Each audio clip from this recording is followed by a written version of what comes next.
الذي أرسله بالحق بشيرا ونذيرا وداعيا إلى الله بإذنه وسراجا وقمرا منيرا فأعوذ بالله من الشيطان الرجيم দুইটা ঠোঁট নাড়িয়ে বলুন বিসমিল্লাহির রহমানির রহিম ইয়া আইয়ুহান নাসু উবুদু রাব্বাকুমুল্লাযী খালাকাকুম ওয়াল্লাযীনা মিন ক্বাবলিকুম লাআল্লাকুম তাত্তাকুন وقال تعالى في شان حبيب إن الله وملائكته يصلون على النبي يا أيها الذين آمنوا صلوا عليه وسلموا تسليما اللهم صل على محمد وعلى آل محمد كما صليت على إبراهيم وعلى آل إبراهيم إنك حميد مجيد اللهم بارك على محمد وعلى آل محمد كما باركت على إبراهيم وعلى آل إبراهيم إنك حميد مجيد ذكر قول لا إله جوڑے لا إله إلا الله جوڑے لا إله إلا الله যার দিলে আছে আমার আল্লাহর ভয় যার মনে আছে আমার আল্লাহর ভয় আল্লাহ আল্লাহ সব সময় আহারনে দেরা ভালো লাগে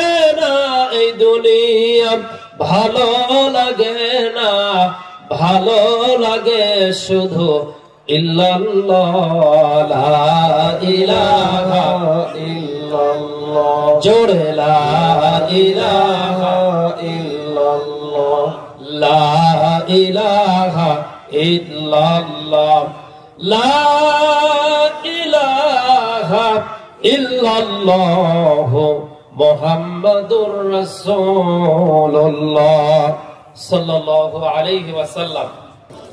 সবাই কেমন আছেন? আরো আসতে বলেন কেমন আছেন? এই তো বোঝা যাচ্ছে বাংলাদেশে ওয়াজ করতেছি। বাম সাইডের লোকজন কি কথা বলতে পারছে? বোঝেন না আপনারা? কথা বলেন না কেন? এই কথা না বলার সমস্যার কারণেই তো সব শেষ হয়ে গেছে। কথা বলতে শিখুন। আল্লাহ জবান দিয়েছে কথা বলার জন্য।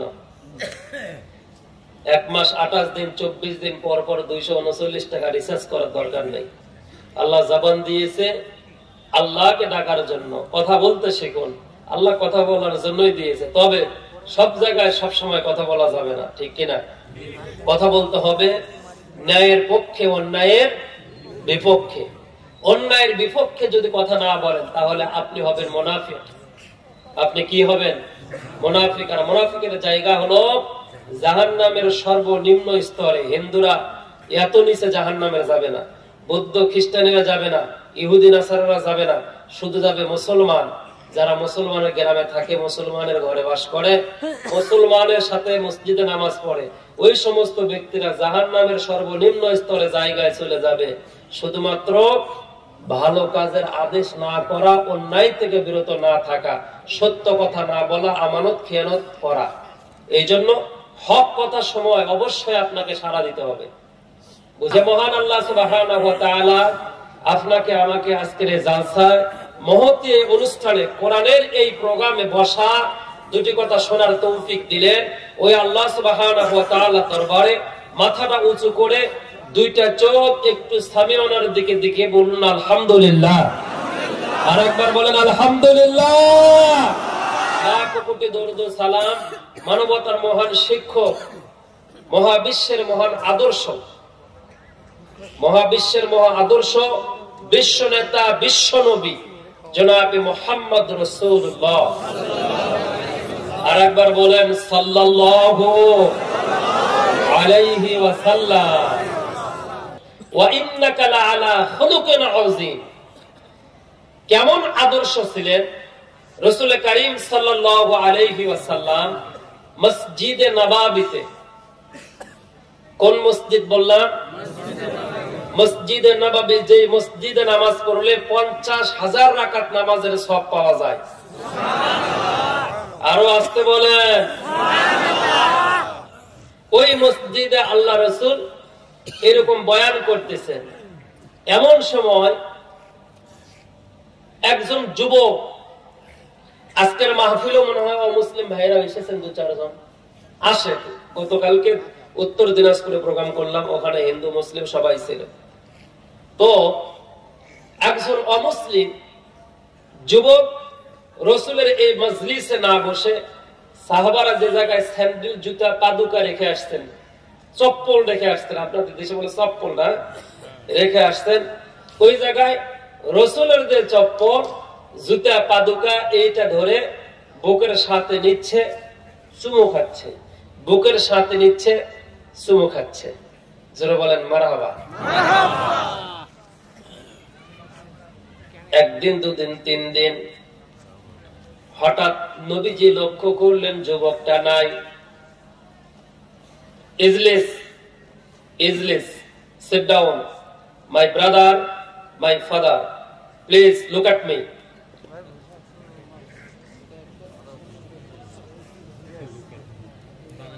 এদিকে তাকান। নবীজি দেখলেন ওই লোকটা নাই। সাহাবাদেরকে প্রশ্ন করলেন, লোকটা কোথায়? ইয়া রাসূলুল্লাহ, ইয়া হাবিবাল্লাহ, আমরা জানি না কোথায়, তবে খোঁজ নিতে হবে। খোঁজ নেওয়ার জন্য পাঠিয়ে দিলেন। 2 জন সাহাবা ফিরে এসে বললেন, অসুস্থ, শয্যায় শায়িত। যে যুবক জুতা চুমু দিচ্ছিলেন, যুবকটা মুসলমান না অমুসলিম? অমুসলিম। আপনারা বলেন না কেন? নবীজি দেরি না করে মদিনার বাজার থেকে কিছু বাজার করলেন, মিঠাই মিষ্টি নিয়ে চলে গেলেন ওই ব্যক্তির বাড়িতে, যুবকের বাড়িতে। বাড়িতে গিয়ে তার শিউরে বসলেন, তার মাথার কাছে বসলেন। বসার পরে আল্লাহর নবী ডান হাত মোবারকটা কপালের উপরে দিয়ে দিলেন। কপালের উপরে দেওয়ার পরে যুবককে জিজ্ঞাসা করলেন, যুবক, তোমার হাল অবস্থা কেমন? এখন তুমি কেমন আছো? কোন অবস্থায় আছো? বলে, আমি ভালো আছি, তবে একটু আগে মন্দ ছিলাম, এখন ভালো আছি। কথাগুলো বলতেছে, বলতে বলতে সময় চলে যাচ্ছে। হঠাৎ তার আব্বা যান ইহুদিদের একজন বড় আলেম ছিলেন, তাওরাত, জব্বর, ইনজিলের আলেম ছিল। ওই আলেম পাশে এসে দাঁড়াইলো। নবীজি সাহাবা, নবীজি বসা। এমন সময় আল্লাহ রাসূল যুবককে বললেন, যুবক, আমি চলে যাই, তবে এই দুনিয়াতে তোমার উপকার করতে পারলাম, কিন্তু আখিরাতে তোমার কোনো উপকার করতে পারবো না। এই কথা বলার পরে যুবক বলছে, আপনি চলে যাবেন, আপনাকে তো আমি ঠেকাইতে পারবো না, দাওয়াত তো দেই নাই। যাওয়ার পূর্বে মৃদু মৃদু আওয়াজ দিয়ে বলছে, পায়ের জুতাটা মুবারকটা আমার একটু দেন, জীবনের শেষ বেলার মতো একটু চুমু দেওয়ার সুযোগ করে দেন।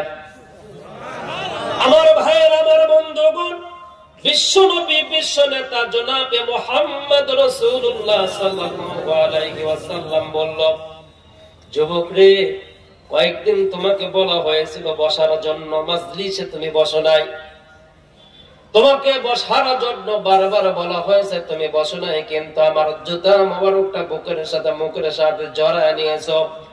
আজকে আমি তোমার সামনে, আমি আমার জুতা মোবারক তোমার বুকে দেব না, তোমার কলিজা ঠান্ডা করার জন্য, শীতল করার জন্য মুহাম্মাদের বুকের সাথে চলে আসো। যুবককে বিশ্বনবী বুকের সাথে জড়িয়ে ধরলেন হাউ মাউ করে যুবক কাঁদলেন, চিৎকার দিয়া বললেন, ইয়া রাসূলুল্লাহ, ইয়া হাবিবাল্লাহ, আমাদের ধর্মের টাকা যারা থাকে সম্মান তার আছে, ঠিক কিনা? এই টাকা, এই লোভ লালসার কারণে আমরা 850 বছর ভারত শাসন করার পর হারিয়ে গিয়েছি। আহারে, ভারতবর্ষের মুসলমান 850 বছর যা দিয়েছে, কিয়ামত পর্যন্ত যারা শাসন করে তা দিতে পারবে না। কথা কোন ঠিক কিনা? কষ্ট হচ্ছে চলবে তো?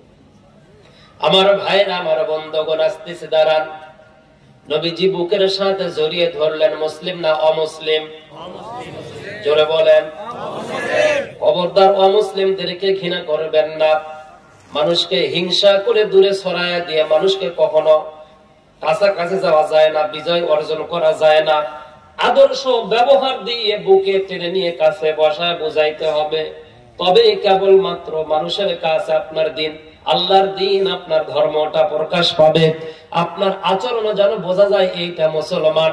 আপনার ব্যবসা প্রতিষ্ঠানে কেন গেলে বুঝতে পারে এটা মুসলমানের দোকান। আপনার গাড়িতে উঠলে যেন বুঝতে পারে এটা মুসলমানের গাড়ি।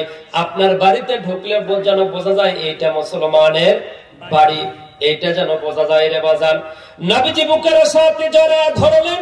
যুবক চিৎকার দিয়ে বললেন, ইয়া রাসূলুল্লাহ, ইয়া হাবিবাল্লাহ, আমাদের ধর্মে যাদের টাকা আছে, পয়সা আছে, তাদের শুধু সম্মান ইজ্জত আছে, কিন্তু আপনি একজন বিশ্ব নেতা, বিশ্ব নবী হয়ে আমার মতো একটা নালায়েক, আমার মতো একটা অপবিত্র মানুষকে বুকের সাথে জড়িয়ে ধরলেন। আমি এখন যদি মরে যাই, আমি মরার পরেও শান্তি পাবো। আমার মরণে আর কোনো ভয় নাই, আমার কোনো টেনশন নাই। জোরে কন্যা মারহাবা। আমার ভাইয়েরা, চাতক পাখির মতো যুবক তাকায় আছে তার আব্বার দিকে। আব্বাকে চোখের ইশারায় বলতেছে, আব্বা, আমার এখন জীবনের শেষ অন্তিম কাল, কখন জানি বিদায় নিয়ে চলে যাব। আব্বা জান, আপনার হুকুম নেওয়ার জন্য আমি বসে আছি। একটা বারের জন্য আপনি আমারে হুকুম দেন, আমি মুহাম্মাদের দলে একটু প্রবেশ করি। এটাই আমার শেষ ইচ্ছার কোনো ইচ্ছা নাই। চোখের ইশারা পৃথিবীর কোনো মানুষ বুঝতে পারে না। মনের আকাঙ্ক্ষা পৃথিবীর কোনো মানুষ বুঝতে না পারলে কেবলমাত্র সন্তানের মনের চাহিদা, সন্তানের মনের আকাঙ্ক্ষা মা আর বাবা ছাড়া অন্য কোন ডাক্তার, অন্য কোন প্রিয়জন বোঝার ক্ষমতা নাই। কথা বলেন ঠিক কিনা? মায়ের কান্দন যাবদ জীবন, 2-4 মাস বোনের কান্দন রে, ও তোর ঘরের পরিবারের কান্দন 2-4 দিন পরে থাকে না। দুঃখের দরদে আমার জনম দুঃখিনী মা, মাগো গর্ভধারণী মা, জনম দুঃখিনী মা, দুঃখের দরদে আমার জনম দুঃখিনী মা। লিল্লাহি তাকবীর। আমার ভাইরা, আমার বন্ধুগণ, যুবক তাকিয়ে আছে কার দিকে? জোরে বলেন। আব্বার দিকে তাকিয়ে আছে। লুক এট মি প্লিজ, মনোযোগটা দেন। নবীজির দিকে তাকায় নয়, আব্বার দিকে তাকায় আছে।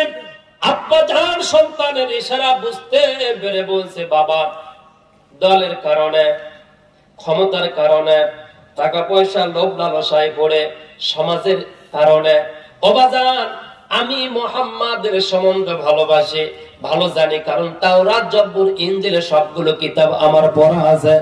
আমি সবগুলোকে হেফজ করেছি, মুখস্থ করেছি। আমি একজন আলেম। তবে মনে রাখিও, আমার যদি এই লোভ লালসা না থাকতো, তাহলে আমি মুহাম্মাদের মতো ভালো একজন মানুষের হাতে হাত রেখে মুসলমান হয়ে দুনিয়ার থেকে বিদায় নিয়ে চলে যেতাম। এই কথা বলে বেটাকে ইশারা করে বলল, বেটা, আর দেরি না করে, বিলম্ব না করে সঠিক রাস্তা পেয়েছি, তাড়াতাড়ি হাতটা বাড়ায় দে, মুহাম্মাদের দলে প্রবেশ কর, মুসলমান হয়ে দুনিয়া থেকে বিদায় নিয়ে চলে যা। জোরে কন্না সুবহানাল্লাহ। ওয়া মা আরসালনাকা ইল্লা রাহমাতাল লিল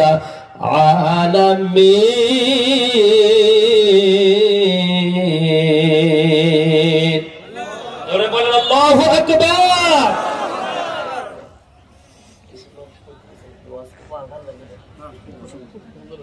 কিছু যুবক ভাইরা উঠে যাচ্ছে, ওয়াজ কি পাল্টাবো নাকি? ওয়াজ পাল্টাবো? আমি হলো গোলাম রব্বানির ভাগিনা, খেলা তো শুরুই করিনি এখনো, কেবল ফার্স্ট গিয়ার দিলাম। কি গাড়ি যাবে আসাম অথবা ত্রিপুরা, মনে রাখিয়েন। বাজে কয়টা বাজান একটু সময় বলে দিন, 12টায় গাড়ি, 10টা। এই জন্য মনে করেন না যে ওয়াজ পাল্টাইতে, ওয়াজ ঘুরাইতে পারবো। যুবক বসো, তোমার বিষয়ে কিছু কথা আছে। এইরকম মুসলমান বানায়া দিয়া নবীজি এখান থেকে বিদায় নিয়ে চলে গেল। যাওয়ার পরে অল্প সময়ের ভিতরে নবীজি শুনতে পাইলেন এই যুবক দুনিয়া থেকে বিদায় নিয়ে চলে গিয়েছে। এখন কি বলবেন? ইন্না লিল্লাহি ওয়া ইন্না ইলাইহি রাজিউন। দুনিয়া থেকে বিদায় নিয়ে চলে গিয়েছে। আল্লাহ রাসূল সাল্লাল্লাহু আলাইহি ওয়াসাল্লাম সাহাবাদেরকে বলল, সাহাবারা ওই যুবকের লাশটা তোমরা নিয়ে আসো, তোমরা নিজেরা এটাকে গোসল করায় দাও, কারণ ওই এলাকায় তো কোনো মুসলমান নাই। কি বলেন? ওই এলাকায় কি নাই? মুসলমান নাই। ওই ব্যক্তির লাশটা তোমরা নিয়ে আসো। লাশটাকে নিয়ে আসা হলো, গোসল করানো হলো। আব্দুল্লাহ ইবনে মাসউদ বয়বৃদ্ধ একজন সাহাবা ছিল, জেনার গোসল দিতে গিয়ে যারা গোসল দিয়েছে ওরা গোসল করানোর পরে ফিরে এসে বলছে, আব্দুল্লাহ ইবনে মাসউদ রাদিয়াল্লাহু তাআলা আনহুর গাতে যখন পানি ঢেলে গোসল করায় দেই, তখন ওনার শরীরের প্রত্যেকটা লোম পুকুবের গোড়া থেকে আল্লাহ আল্লাহ জিকির আসতো। সুবহানাল্লাহ। আমার ভাইরা, আমার বন্ধুগণ, কেন জিকির আসে? কি কারণে জিকির আসে? কারণ যদি দুনিয়াতে বেঁচে থেকে যদি আপনি জিকির করেন তখন জিকির আসবে, এছাড়া কিন্তু সম্ভব না। কথা বলেন ঠিক কিনা?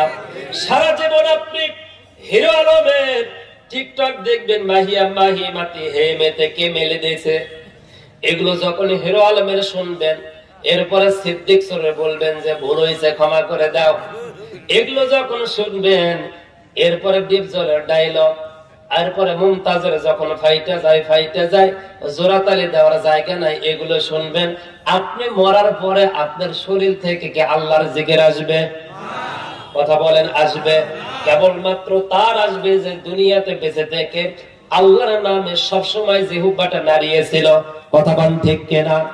আমার ভারতের মুসলমান ভাইয়েরা, আপনারা একটু উত্তর দিবেন কথাটার। বলেন তো, চোখের কোন প্রবলেম হলে চোখের ডাক্তার আপনাদের ইন্ডিয়া আছে না নাই? জোরে বলেন। শরীরের কোন অঙ্গটার ডাক্তার এখন নাই? বলেন তো। সব অঙ্গে ডাক্তার আছে, কিন্তু আমি বলবো না না না না, পৃথিবীর শুরু থেকে নিয়ে কিয়ামত পর্যন্ত একটা অঙ্গের ডাক্তার আল্লাহ দিবেন না, দেয় নাই। ওইটাকে সচল রাখার দায়িত্ব আল্লাহ নিজ হাতে গ্রহণ করেছেন। যদি তুমি হিন্দু হও তোমার ওইটা অসুস্থ হবে না, মুসলিম হও মুসলমানের অসুস্থ হবে না। হিন্দু, মুসলিম, বৌদ্ধ, খ্রিস্টান, ইহুদি, নাসারা, নামাজি, সুদ করে, ঘোষ করে, জিনা করে যা আছেন, নারী পুরুষ কারো ওই অঙ্গটা অসুস্থ হবে না। ওই অঙ্গটার নাম বলবো, আপনারা কি শুনবেন? কারা কারা শুনবেন? ডান হাতটা তুলে দেখান। যারা হাত তোলেন নাই তাদেরকে আল্লাহ প্যারালাইসিস দিছে।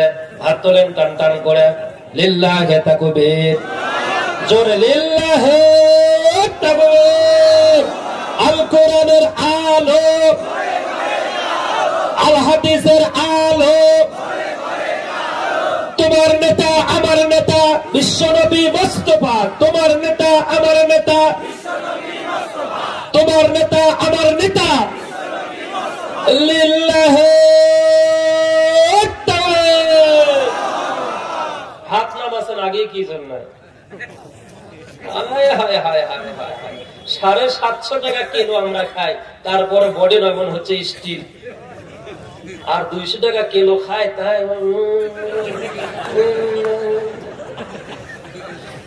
এটা আবার কি? রাস্তা দিয়ে হাঁটলে বোঝা যাবে না যে এটা পুরুষ মানুষ গেল? কথা বল না কেন? কি যুবক কষ্ট হচ্ছে নাকি? নাম বলবো না, কারণ কষ্ট পাবে কিছু ভাইয়েরা। কেন নাম বলবো? ইঙ্গিতে বুঝে নেন।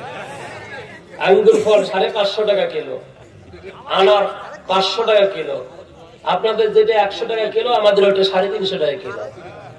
6 মাসে একবার খেলেও তারপর একটু আছে, ইমান আছে। ইমান, মুসলমানের শরীরে বল থাকা লাগে না, ইমানই যথেষ্ট।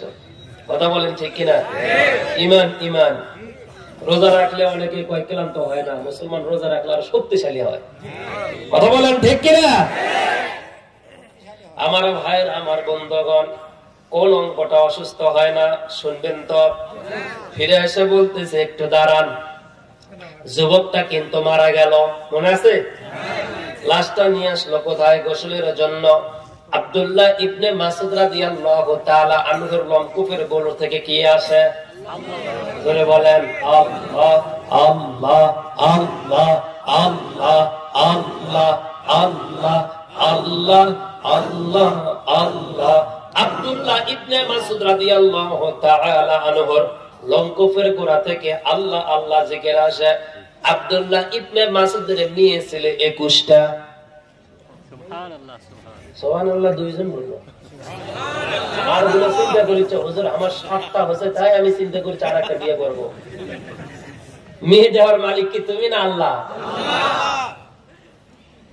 দুইটা তিনটা বিটিসল হলেই তার স্ত্রীর উপরে যে জুলুম করে, কত মেয়েরা কান্দে, হুজুর কোন দোয়া করলে একটু মেয়ে হবে না ছেলে হবে, হুজুর একটু বলেন তো।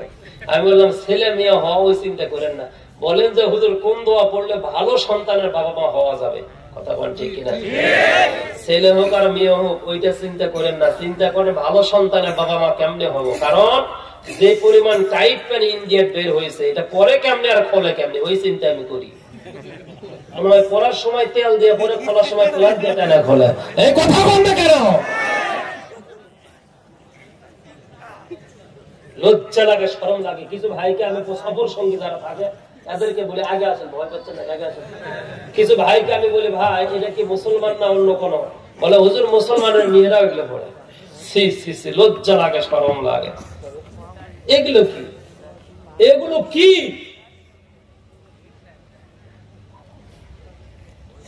পোশাক আপনার শালীনতা, আপনার পোশাকটা হবে শালীনতা, কারণ আপনি হচ্ছে মুসলমানের সন্তান। আপনার পোশাকটা হবে ঢিলা ঢালা, আপনি হল মুসলমানের সন্তান। তখনই ইফতিজিং করে যুবকেরা, তখনই আপনার দিকে দৃষ্টিপাত করে, তখনই আপনি ধর্ষণের শিকার হন, যখন আপনার পোশাকটা হয় রুচিহীন। কথা বলেন ঠিক কিনা? ধর্ষণের জন্য কোন পুরুষ কোন যুবকদেরকে কখনো বা তাদেরকে কি করা যাবে না, মানে প্রেসার ক্রিয়েট করা যাবে না। পোশাক যখন শালীনতা হবে তখন যুবকের হবে নমনীয়তা। পোশাক যখন অশালীন হবে যুবককে কেমনে ঠেকাবেন আপনি? কারণ আমার দেহের ভিতরে যৌবন আছে, আমি তো হিজ দিয়ে নাই। কথা বলেন ঠিক কিনা? আপনি বাহিরে লাগাইছেন সরিষা, আপনি লাগাইছেন ধান, অথবা আপনার বাড়িতে জামাই আসবে, দুপুরবেলা আপনার স্ত্রীকে বলতেছেন এই আমি ইলিশ মাছ নিয়ে আসছি, বাংলাদেশের পদ্মার ইলিশ মাছ, একটু সুন্দর করে একটু রান্না করো। রান্না করার পরে জামাই ফোন করে বলছে, ফোন দেন। জামাই ফোন করে বলছে বাবা কোথায়? আব্বা জি আমি আছি দোকানে। আব্বা দোকানটা বন্ধ করে বাড়িতে যাই, আমার বাড়িতে আসো। আচ্ছা আসতেছি। বাড়িতে আসছে, আসার পরে স্ত্রী আসতেছে, জামাই স্বামী স্ত্রী দুইজন বলতেছে চলো গোসল করি। গোসল করতে যাচ্ছে, বাড়িতে ছিল পোষা বিড়াল। কি ছিল? পোষা বিড়াল। ওই ইলিশ মাছ যখন থেকে কাটে তখন থেকে বিড়ালের চিনতে। যাবার সময় গোসলে ঢুকবে ভাই হাম্মাম খানায়, দুইজন ঢোকার সময় বিড়ালের নসিহত করতেছে শোন তো কাশ্মীরের চাদর দেব, তো সৌদি আরব নিয়ে যাবো, ইংল্যান্ড নিয়ে যাবো, আমেরিকা নিয়ে যাবো, খালি এই ইলিশ মাছটা একটু দেখিস, দুইজন গোসল করে আসি। বিড়াল চিন্তা করতেছে স্যার আপনি যান। আমি খুব চিন্তায় আসছিলাম, দেখ চিন্তাটা মুক্ত হয়েছে। ওরা দুইজন যেমনি গেছে, হাম্মাম খানা দরজা লাগাই দিয়েছে, সাউন্ড বিড়াল পাইছে, ওই বিসমিল্লাহ ছাড়া শুরু করে দিয়েছে। কেন তুই যে গেল, যাওয়ার সময় চিন্তা করলো বিড়াল কি ওমরা হজ করে আসছে? আসে দেখে খালি কাঁটা কয়টা না, খালি ঝোল কোন আছে আর কিছুই না। তাহলে বিড়ালের দোষ না মালিকের দোষ? জোরে বলেন না কার দোষ? যাওয়ার আগে তুমি যদি ওইটা নেটওয়ালা মিসেফের ভিতরে রাখতা, ফ্রিজের ভিতরে রাখতা, বিড়ালের বাপের ক্ষমতা ছিল না দরজা খুলে খায়। কথা কর না কেন? মেয়েটা যখন বাড়ির বাহিরে চলে যায়, স্কুলে যায়, কলেজ যায়, ইউনিভার্সিটিতে যায়, মার্কেটে যায়, ওই সময় যদি বোরকা পরে যেত, আল্লাহর জাতের কসম করে বলি কোন যুবক ওই দিকে তাকায় তোরা চিন্তা করতে হয় না, না হইলে বল ওর দিকে আমার তাকানো সময় দিলেও হবে না, কথা বলেন ঠিক কিনা? যখন খোলামেলা হলে বাহিরে গিয়েছে তখন তো একটু দেখবেই, দেখতে দোষ কোথায়? কারণ যৌবন তো আল্লাহ দিয়েছে। তবে যুবকদেরকে, মুসলমানদেরকে বলবো দেখিও না, চোখের জিনার গোনা হবে। কথা নির্দেশ দিলাম না, অনুরোধ করলাম। অনুরোধ কি নফস মানে? যে প্যান্ট পরে তাই আবার হাফ প্যান্ট, আস্তাগফিরুল্লাহ, নাউযুবিল্লাহ, নাউযুবিল্লাহ। আল্লাহ হেফাজত করুক, বলে না আমিন। বিরক্ত হচ্ছে? ওয়াজ চলবে তো? লিল্লাহি তাকবীর। আব্দুল্লাহ ইবনে মাসউদ মনে আছে? কতবার? 21টা মেয়ে। আওয়াজ বলে যাবেন কে? ভালো ছাত্র হন। 21টা মেয়ে জন্ম দিয়েছে। সবগুলো জামাই যুদ্ধের ময়দানে গিয়ে শহীদ হয়েছে। সবগুলো জামাই শহীদ হওয়ার কারণে মেয়েগুলোকে বাড়িতে নিয়ে আসছে, নাতিপুতি সহ বাড়িতে খায়। ওনার বাড়ি, উনি জীবিত থাকা অবস্থায় কোনোদিন রান্না হয় নাই। সুবহানাল্লাহ। রিজিকের মালিক কে? জোরে বলেন। এই বিশ্বাস যদি আমাদের অন্তরে আর মনে থাকতো, আমরা জীবনেও কোনোদিন সুদ খাইতাম না, ঘুষ খাইতাম না, জিনা ব্যভিচারে কখনো আমরা লিপ্ত হতাম না। কারণ সুদ যদি 1 টাকা আপনি কারো কাছ থেকে নেন, যিনি লিখবে, যিনি ওই সাক্ষী দিতে থাকবে, যিনি টাকা গণনা করে দিবে, উভয় 8 জন ব্যক্তি তার মায়ের সাথে প্রতিদিন 36 বার জিনা করার মতো গুনাহ হয়। বলেন নাউযুবিল্লাহ। আমার ভাইয়ের, আমার বন্ধুগণ, আব্দুল্লাহ ইবনে মাসউদ রাদিয়াল্লাহু তাআলা আনহু তার জীবনের স্বপ্নে বিশ্ব নবীকে 500 বার দেখেছে। জোরে কোন, জোরে কোন। 500 বার স্বপ্ন দেখেছে। ওই দিকে আর যাব না, ফিরে আসুন আসল কথায়। যুবকের লাশটা যখন নিয়ে এসে ধোয়ানো হলো, নবীজি বলল কাফন পরায় দাও। কাফন পরানোর পরে আল্লাহ রাসূল বলল খাটনিটা আমি ধরবো। ইমানদার মুত্তাকি পরহেজগার যারা, তারা যখন মারা যাবে, বেনামাজিকে তাদের লাশটা স্পর্শ করতে দিবেন না, বেনামাজিকে তাদের কবর খুঁড়তে দিবেন না, বেনামাজিকে তাদের কবরে নামাইতে দিবেন না। চেষ্টা করবেন নামাজে মানুষ যেন তাকে স্পর্শ করে। আল্লাহ রাসূল নিজে এই লাশটা নিয়ে চলে যাচ্ছিল, হাঁটি হাঁটি পা পা করে, কিন্তু নবীজি খোঁড়ায় খোঁড়ায় যাচ্ছে। সাহাবারা আশ্চর্য হয়ে গেল, নবীজির পায়ে কোনো কাঁটা বিঁধলো কিনা, নবীজির পাটা কেটে গেল কিনা, নবীজি অসুস্থ হঠাৎ হয়ে গেল কিনা। আল্লাহ রাসূল কবরে লাশটা রাখলেন। রাখার পরে 2টা হাত 2 কবরের সাইডে দিয়ে উপর দিকে তাকায় বারবার মিটি মিটি করে কি যেন বলে। আল্লাহ রাসূল বারবার তাকায় বলে, আল্লাহ তোমার এই বান্দার প্রতি আমি রাজি খুশি ছিলাম, আল্লাহ তুমিও রাজি খুশি হয়ে যাও, আল্লাহ তুমি তারে মাফ করে দাও। জোরে বলেন আমিন। আমার ভাইরা, আমার বন্ধুগণ, নবীজি ফেরত আসলো মদিনায়। আসার পরে আল্লাহ রাসূল মসজিদে নববীতে বসলো। সাহাবারা জিজ্ঞাসা করলো, ইয়া রাসূলুল্লাহ, ইয়া হাবিবাল্লাহ, আপনার পায়ে কি কোনো কাঁটা বেঁধেছে নাকি পাটা কেটে গিয়েছে? সাহাবাদের উত্তরে নবীজি বলল, না না, আমার পা কাটে নাই, কাটাও বাঁধে নাই। কেন আপনি খোঁড়া খোঁড়া হাঁটলেন? কি হয়েছে আপনাদের, কি হয়েছে আপনার? নবীজি বলল, আমার সাহাবারা, আমার চোখে যেইটা আমি দেখি, তোমাদের চোখে তোমরা ওইটা দেখতে পাও না। ও মুসলমান, আলেম ওলামাদের জ্ঞানে, তাদের পড়াশোনার মাধ্যমে যেইটা আমরা বুঝতে পারি, মুসলমানদের হাতে আবার আল্লাহ পাক তোমাদের এই দেশটা দিয়ে দেবে। ওয়াইটিংসে অপেক্ষা করো, সময় বেশি দূর নয়। কারণ আমাদের দেশে আমরা কোরআনের ময়না পাখিকে ইনজেকশন করে এদের আন্ডারে, এদের ইঙ্গিতে দুনিয়া থেকে বিদায় করেছে। কথা বলেন ঠিক কিনা? আমার ভাইয়ের, আমার বন্ধুগণ, আল্লাহর সাহায্য আসবে, ঐক্যবদ্ধ থাকতে হবে। বেরেলি সুন্নি, হানাফি, আহলে হাদিস, সুন্নি, এগুলো নিয়ে কখনো তফাৎ করা যাবে না। গতকালকে যেখানে জালসা করলাম, ও জায়গায় এমন পরিস্থিতি, বুকটা ফেটে যায় রে বাজার। বেরেলিরা যদি মুরগি জবাই করে দেয়, সুন্নিরা খায় না, সুন্নিরা জবাই করলে বেরেলিরা খায় না। আহারে, এতটাই নিচে নেমে গিয়েছে মুসলমানেরা, এতটাই নিচে নেমে গিয়েছে আমার ধর্মের ভাইয়েরা। আমার ভাইয়েরা, আল্লাহ রাসূল বললেন, আমার সাহাবারা, আমি যখন এই ব্যক্তিটার লাশ নিয়ে যখন হাঁটি হেঁটে পা পা করে তোমাদের সাথে কবরের বাড়ির দিকে যাচ্ছিলাম, এমন সময় আল্লাহ পাকের অসংখ্য ফেরেশতারা পুরা জমিনটাকে ঘিরে ধরেছে। আমি আমার বৃদ্ধ লোকের উপরে ভর করে যাচ্ছিলাম, জমিনে এমন কোন জায়গা নাই যে জায়গায় একটু ভালোভাবে পাটা রেখে কবরের দিকে লাশটা নিয়ে যায়। জোরে কন্যা মারহাবা।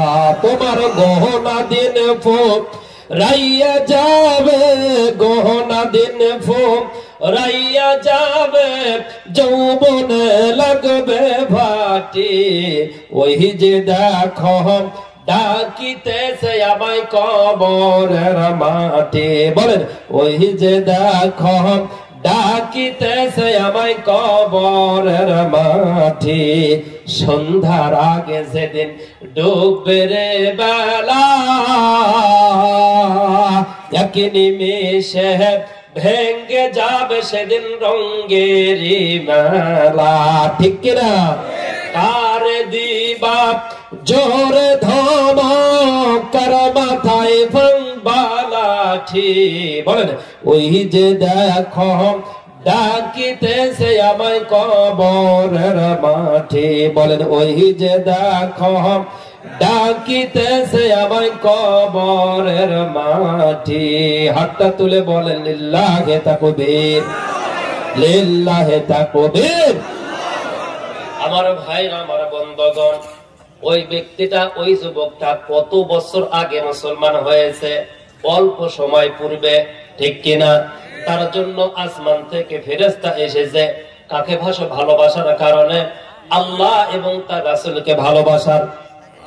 কথা বলেন। এই জন্য আপনার জিহ্বা সদা সর্বদাই সব সময়ের জন্য সচল থাকবে। খবরদার জিহ্বা যেন অচল না হয় মিথ্যা কথা বলে, জিহ্বা অচল যেন না হয় হারাম খেয়ে খেয়ে, জিহ্বা যেন কখনো প্যারালাইসিস না হয় মিথ্যা কথা বলে, মানুষের সাথে প্রতারণা প্রবঞ্চনা দিয়ে। আমার ভাইরা বলেন তো, শরীরের ভিতরে দুইটা চোখ আল্লাহ দিয়েছে, এইটা ডাক্তার আছে না নাই? কানের ডাক্তার আছে না নাই? মাথার ডাক্তার, হাঁটুর ডাক্তার, পেটের ডাক্তার, পেটের ডাক্তার, সব অঙ্গের প্রত্যঙ্গের ডাক্তার আছে। একটা অঙ্গের ডাক্তার নাই, ওই অঙ্গের ডাক্তার কিয়ামত পর্যন্ত আল্লাহ দিবেন না। ওইটার নাম হলো, জোরে কোন সুবহানাল্লাহ। কি খেলা খেলেছো মাওলা রে, তোমার খেলা চমৎকার। নাপাকে মানুষ বানাইয়া বসাইছো বাজারে, কি খেলা খেলেছো মাওলা রে। মারহাবা। কাউরে দিলা কোটি টাকা, একটা সন্তান নাই। কাউরে দিলা 10টা সন্তান, জায়গা জমি নাই। জোরে বলেন ঠিক কিনা? টাকা করে ধন সম্পত্তি দিলা বেশি করে, মরার পরে জানাজা দিয়া কবরে নামাবে কে তারে রে। কি খেলা খেলেছ মাওলা রে। জোরে বলেন মারহাবা। জিহ্বার ডাক্তার নাই কেন? কেন আল্লাহ দিলেন না? আপনাদের কলকাতায় পাওয়া যাবে, পিজিতে পাওয়া যাবে, বেঙ্গালুরু যান, যে জায়গায় যান, এই জিহ্বার ডাক্তার পাবেন না। আমার ভাইয়ের, আমার বন্ধুগণ, এই জিহ্বায় যদি আপনি 36,000 রকমের খাবার 24 ঘন্টার ভিতরে দেন, 24 ঘন্টার ভিতরে 36,000 রকমের খাবারের স্বাদ প্রত্যেকটা বলে দিবে। সুবহানাল্লাহ, সুবহানাল্লাহ। পারবে নাকি পারবে না? এই বাজানের বয়স বেশ আমার চাইতে। ওনার জিহ্বায় যদি টক দেওয়া হয়, আমার জিহ্বায় যদি টক দেওয়া হয়, ওনার জিহ্বা বলবে টকটা মিষ্টি, আমার জিহ্বায় বলবে টক লাগতেছে নাকি? উভয়টাই। জোরে বলেন। কেন? এক জানতে চাই, মেডিকেলে যখন কোন সন্তান প্রসব করে, আপনার বাড়িতে যখন কোন সন্তান প্রসব করে, আমার ভারতের মুসলমান ভাইয়েরা, ওই সন্তান জন্মগ্রহণ করার সঙ্গে সঙ্গে সন্তানটাকে আপনারা কি করেন? সন্তান জন্মগ্রহণ করার পরে 3টা হক আছে। সর্বপ্রথম এক নাম্বার হক সন্তানটা ডান কানে আজান, বাম কানে আকামত। অনেকে আমরা দেই না, কথা বল ঠিক কিনা? আমরা দেই না, অথচ সিজার করার জন্য এবং নার্স ধাত্রী ধরার জন্য টাকা রেডি করে পকেটে নিয়ে মোবাইলে নিয়ে ঘোরাফেরা করি। এক নাম্বার আপনার সন্তানের হক, সর্বপ্রথম আজান আকামত দিতে হবে। দুই নাম্বার আপনার সন্তানের হক, সন্তানটার ভালো নাম রাখতে হবে। তিন নাম্বার সন্তানের হক, সন্তানটাকে আকিকা দিতে হবে। আমার ভাইয়েরা, আজকেই যদি সকালবেলা কোন সন্তান, খেয়াল করে দেখবেন তাফসীরে কারকেরা বলে সন্তান জন্মগ্রহণ করার পর পরে যখন ধাত্রী হাতে নেয়, ডাক্তার সিজার করে যখন হাতে নেয়, হাতে নেওয়ার সঙ্গে সঙ্গে সন্তানটা একটা ডাক দেয়, চিৎকার দেয়, হাউমাউ করে কাঁদে। কথা বল ঠিক কিনা? এই কাঁদার সঙ্গে সঙ্গে সন্তানটা, মা নিজ সন্তানটাকে বলা হয় বাবা থামো, বাবা কাঁদিও না। ওই সময় মায়ের দুধটা দেওয়া হয়, কেউ বা দাদা দাদি নানা নানির কোলে দেওয়া হয় থামানোর জন্য। আল্লাহ রাসূল সাল্লাল্লাহু আলাইহি ওয়াসাল্লাম বলেন, এই সন্তানটা জন্মগ্রহণ করার পরে যে কাঁদে, এইটা কাঁদা তার ক্ষুধার কারণে কাঁদে না, এই কান্না ব্যথার কারণে কাঁদে না। আমার ভারতের মুসলমান ভাইয়েরা, হিন্দু দাদাজিরা, মায়েরা, সবাই মনোযোগ দিয়ে কথাটা শুনবেন। আপনার হিন্দুর সন্তানটা আজকে সকালে জন্মগ্রহণ করলে, মুসলমান হয়ে জন্মগ্রহণ করে, মুসলমানের সন্তানটা জন্মগ্রহণ করলে মুসলমান হয়ে জন্মগ্রহণ করে। কুল্লু মাউলুদিন আলা ফিতরা, নবীজি বলেছেন প্রত্যেকটা সন্তান মুসলমান হয়ে জন্মগ্রহণ করে। পরিবেশের কারণে, সমাজের কারণে, কৃষ্টি কালচার, দেশের পরিবেশের কারণে ও হিন্দু হয়ে যায়, বৌদ্ধ হয়ে যায়, খ্রিস্টান হয়ে যায়, ইহুদি হয়ে যায়, মুসলমান হয়ে যায়, কিন্তু সবাইকে আল্লাহ মুসলমান করে পাঠায় দেয়। যারা কন্যা সুবহানাল্লাহ। আমার ভাইয়েরা, আমার বন্ধুগণ, এবার খেয়াল করে দেখবেন সন্তানটা যখন চিৎকার দেয়, নবীজি বলে কোনো ব্যথার কারণে চিৎকার দেয় না।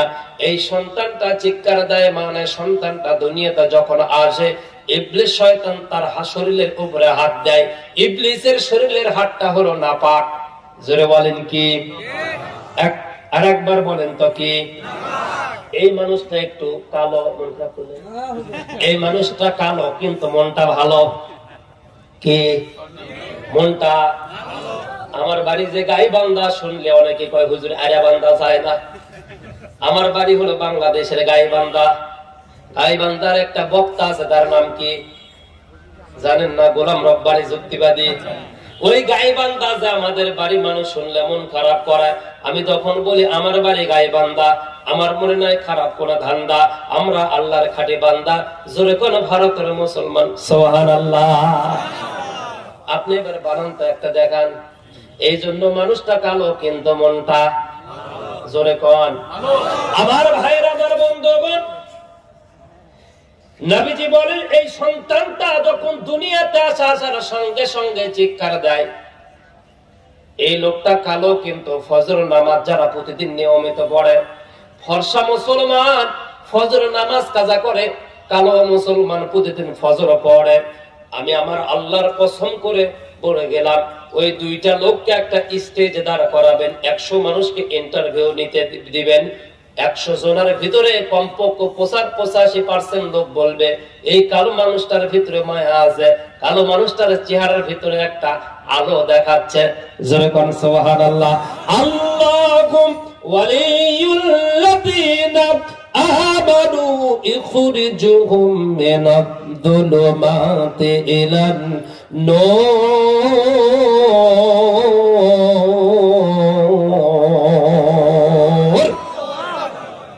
আমার ভাইরা, আমার বন্ধুগণ, ফজর নামাজ পড়লে চেহারার ভিতরে থেকে গিলেস মারে।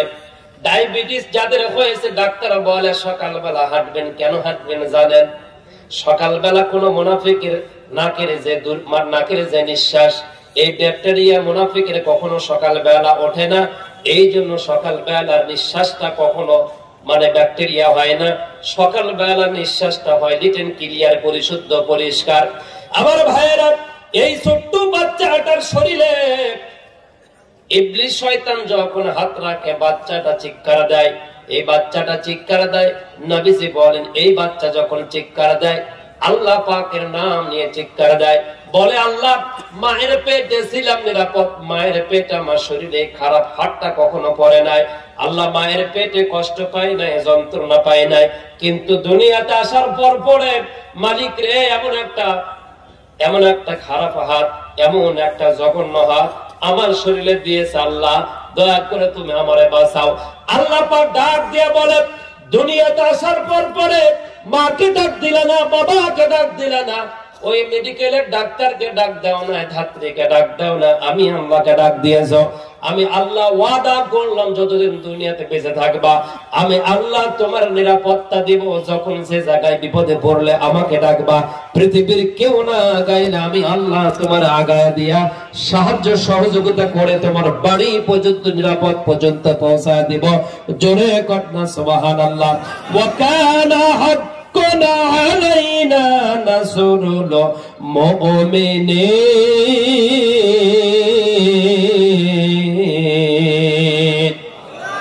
জোরে বলেন আল্লাহু আকবার। মুমিন মুসলমানদেরকে আল্লাহর সাহায্য করা ওয়াজিব। জোরে বলেন কি? আল্লাহর সাহায্য করা ওয়াজিব। এই জন্য মুমিন মুসলমান হতে হবে।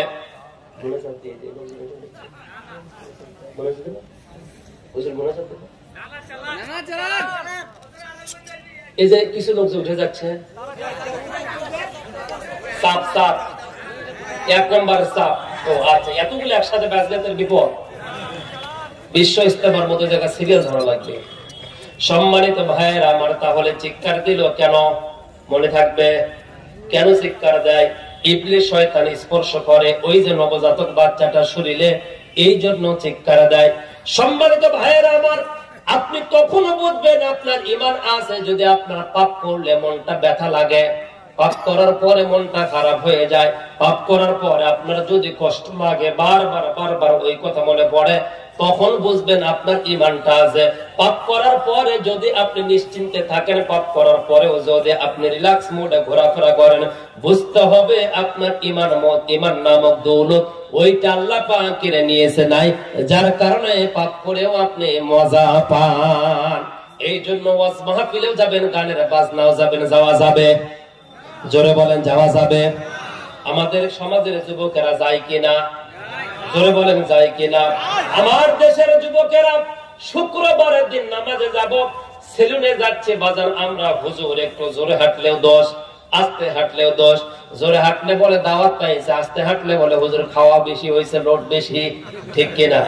নামাজে যাব শুক্রবারের দিন নামাজে যাব, এমন সময় সেলুনে গিয়ে বলছি দাদা একটু মাথা একটু সামনের দিকে, একটু সামনের দিকে একটু দাড়ি মেরে দেন, কারণ মুসল্লিরা ভুল ধরবে হুজুরের মোজ বড় হয়েছে, মোসের পানি খাওয়া হারাম। অথচ যে ভুল ধরে ওর মোসো নাই, দাড়ি নাও সফান সফা। হাইরে মুফতি সাহেব, হুজুরের ভুল ধরে নিজের তলা ফাঁকা। কথা বল ঠিক কিনা? যে এদিকে এক যুবক বসা, চুল কাটতেছে চুল। বললাম বাবা আমার সময় খুব কম, তাড়াহুড়া করে আসতে গিয়ে আপনাদের গাড়ি হলো এখানে ট্রেন 4:40, আমার বলছে 4:10 অথবা 4টায়। টেস্টি ক্যাব ভাড়া নিয়ে দিয়ে দৌড় আইসা 40 মিনিট বসে থাকলাম। না বুঝলে না শুনলে যা হয়, মানে বিদেশে মানুষ বোঝেন নাই তো। যুবককে বলতেছি বাজার আমার একটু খালি মোসের অল্প একটু গাড়ি দেবো, তুমি একটু। বলছে হুজুর শর্ত আছে, কি? দোয়া করা লাগবে। তা আমি বললাম আমরা হুজুর, আমরা ঢেকি যে জায়গায় যাই এই জায়গায় বারে দোয়া তো করার জন্য রেডি আছে। বাপ সরো, যেমনি বলছে সরো, সরতে গিয়ে মাথা নড়ে উঠছে, মাথার উপর থেকে একটা ছোট্ট একটা বাটি টপস করে মাটি পড়ে গেছে। দেখি এই চতুর সাইটের চুল একেবারে মনে করে চতুর্মুখে যেরকম বট গাছের ঝাপড়ি, ওরকম ঝাপড়ি। আমি বললাম কেবারে কি কাট রে? কানের উপর দেখি ইংরেজিটা আর লিখছে, আর এই কানের উপর ওই মোড়ে ঘুরে যায় দেখি এস লিখছে। আমি বললাম বাবা এটা কি করছো? এটা কি মাথার চুল কি কেসি দিয়ে কাটছো না ভেকু লাগাছো? ভেকু। বলছো হুজুর ভেকু নয়, এটা মাথার চুল এভাবে কাটা লাগে, স্টাইল হুজুর। তাহলে আর দেখছো কি জন্য? বলছো হুজুর দোয়া করবেন, খুব বিপদ আছে, আল্লাহ যেন সফল করে। আমি বললাম ওমরাত যাবো নাকি বাবা? বলছে না হুজুর ওমরা না, খুব বিপদ আছে, একটু দোয়া করবেন। কি দোয়া? নাম তো বলা লাগবে, কি কর মুইছে না হইছে না হবে না কোনটা সেটা বলা লাগবে তো। তখন বলছে হুজুর সামনে শনিবারে আমার মামা তো বলেন নাম হলো রুজিনা, অক্সারা কিছু বুঝি না, আপনি একটু বেড়াইতে যাবেন। ওরে বদরে বদরে, কোন হাড্ডি রে, আমার কাছে দোয়া চাচ্ছে। তাই বললাম ঠিক আছে, ওখানে যায় কি নফল নামাজ পড়ে না হুজুরের নামাজ পড়া জায়গা বুঝলেন না? বুঝিস হবে এই প্যান্টটা পাল্টায় হয়ে যাস বাবা, প্যান্ট পাল্টান লাগবে কেন? আমি বললাম এই প্যান্ট মনে হচ্ছে কোন বাস টার্মিনাল অথবা রেল স্টেশনে পাগলা যে থাকে, ওগুলো তো শোষার জায়গা পায় না, ওগুলো মনে হয় টয়লেট করে ওইটাতে মুছে ফালাই দিয়ে গেছে। যেমনি কথা বলছি ও যুবক খেয়ে আমার কথা এই জন্য তো আপনাদেরকে ভালো লাগে না, এই জন্য তো সরকার আপনাদেরকে জেলে দেয়। আপনাদের মাথার টুপি রাখার কারণে বুদ্ধি নেই।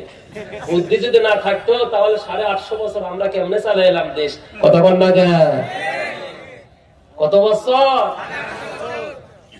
তখন বলতেছে হুজুর এই প্যানের নাম পাগলু থ্রি, এর দাম হলো 3200 টাকা। আমি বললাম ভালোই হয়েছে, প্যানের অবস্থা এরকম কে হুজুর, কি হয়েছে? তো মনে করলাম যে কুত্তা মনে হয় জায়গা কামড়ে লেগেছে, এরকম ফাঁকা থাকে না জায়গা,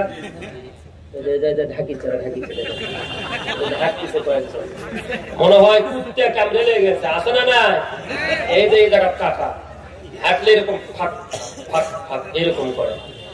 আর কুত্তে চিন্তা করলো, যখন কুত্তে কামড়ালে যাওয়ার পরে বিলাই চিন্তা করতেছে আমি তো ভদ্র, কুত্তের সাথে তো আর পারা যাবে না। তখন বিলাই এমন জায়গা ধরে টেনে নিয়ে গেছে, জায়গা খালি তবিলটা ঠিক ফিয়া, এই জায়গা ফাটা আর এই জায়গা কথা বল না কে বাজার আছে না? আছে না নাই? এরকম যুবক যুবতীরা এরকম এই দেশে আছে না নাই? কথা বলেন, এই জায়গাতে আছে, কথা বলেন ঠিক কিনা? কারা কারা হাত তুলতে দেখে।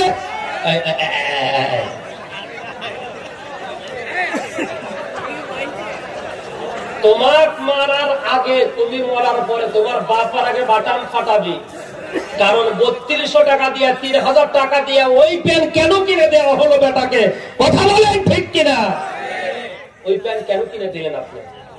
আপনি কি জন্য কিনে দিলেন? আপনার চোখে কি একটু লজ্জা শরম নাই? যে প্যান পরলে ফরজ তলব হয়ে যায়, কবিরা গুনাহ হয়, ওই প্যান মুসলমান কিনে কি করে? কথা বলেন ঠিক কিনা? লজ্জা শরম থাকার দরকার বাবা হিসেবে, আপনার মা হিসেবে আপনার লজ্জা শরম থাকার দরকার। কি থাকার দরকার? লজ্জা শরম যাদের নাই, ওদের সন্তানেরা ওইরকম ফাটা প্যান্ট পরবে। যাদের ভিতরে পুরুষত্ব আছে, তাদের সন্তান তাদের স্ত্রীর চোখে ইশারায় নড়াচড়া করবে। মেয়েটা কোথায় গেল? কলেজে। তো বোরকা ছিল না? বলে হ্যাঁ। তো কি প্যান্ট পরে গেল? আপনার স্ত্রী তখন বলে এখন মডার্ন যুগ তো, ও আসুক আর পড়বে না। ওরে বাপরে বাপ, মডার্ন যুগ না, 14 ফেব্রুয়ারি 14 ফেব্রুয়ারি ছেড়ে দিচ্ছেন মেয়েটাকে। আল্লাহ না করুক, বলা ঠিক হবে না, পরে 2-3 মাস জানি পরে বমন জানি শুরু না হয়। বলে নাউজুবিল্লাহ। মুসলমানের 14 ফেব্রুয়ারি নয়, মুসলমানদের জন্য ঈদুল আজহা, ঈদুল ফিতর, মুসলমানদের জন্য লাইলাতুল কদর। কথা বলেন ঠিক কিনা? 14 ফেব্রুয়ারি মুসলমানদের জন্য হারাম, বিলকুল হারাম। মুসলমানের সন্তানেরা 14 ফেব্রুয়ারি ফুল হাতে নেওয়ার চাইতে বাবা মাকে অনুরোধ করবো অস্ত্র হাতে দেন, ও যেন নিজে নিজে খুন হয়ে আসতে পারে, কারণ চরিত্র জীবনের চাইতে চরিত্রের দাম অনেক বেশি। কথা বলেন ঠিক কিনা?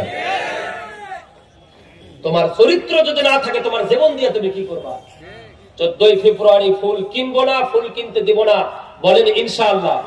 যুবকেরা ফুল কিনবো, যারা যারা অবিবাহিত তারা হাত তোলো তো দেখে, ফুল কিনবো না হাত তোলো। এই যে চাচাও হাত তুলছে, বিয়ে করেনি। যুবকদেরকে হাত তুলতে বলছে, হাত তোলো, বলো ফুল কিনবো না। 14 ফেব্রুয়ারি বাড়ি থেকে বের হবো না, ফুল কেনার আশেপাশে যাবো না, বলি ইনশাআল্লাহ। এবার বাবাদেরকে বলে হাত তোলেন, বাবারা হাত তোলেন, যারা মুরব্বী আছেন হাত তোলেন, ইনশাআল্লাহ বলেন ইনশাআল্লাহ। সন্তানদেরকে 14 ফেব্রুয়ারিতে ঘর থেকে বের হতে দিব, বলি ইনশাআল্লাহ। যদি দেন তাহলে আপনি মুনাফিক। কি? হ্যাঁ, সাবধান আমার ভাইয়েরা।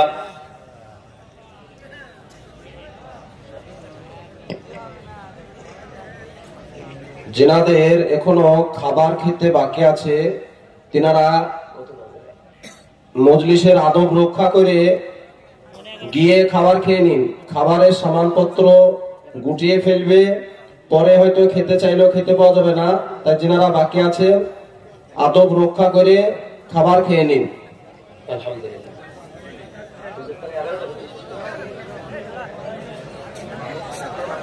লা ইলাহা ইল্লাল্লাহ, জোরে লা ইলাহা ইল্লাল্লাহ, লা ইলাহা ইল্লাল্লাহ। কাফনের কাফরটাকে গায়ে জড়াবার আগে, কাফনের কাফরটাকে গায়ে জড়াবার আগে ইহরাম গায়ে বাঁধার সুযোগ কামাই দিও। মরণের আগে একবার কাবার ধারে নিও। আল্লাহ বলেন, মরণের আগে একবার কাবার ধারে নিও। কাফনের কাফরটাকে গায়ে জড়াবার আগে, কাফনের কাফরটাকে গায়ে জড়াবার আগে ইহরাম গায়ে বাঁধার সুযোগ কামাই দিও।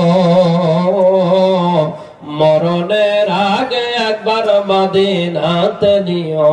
আল্লাহ মরণের আগে একবার মদিনাতে নিও। বলেন আমিন, জোরে বলেন আমিন।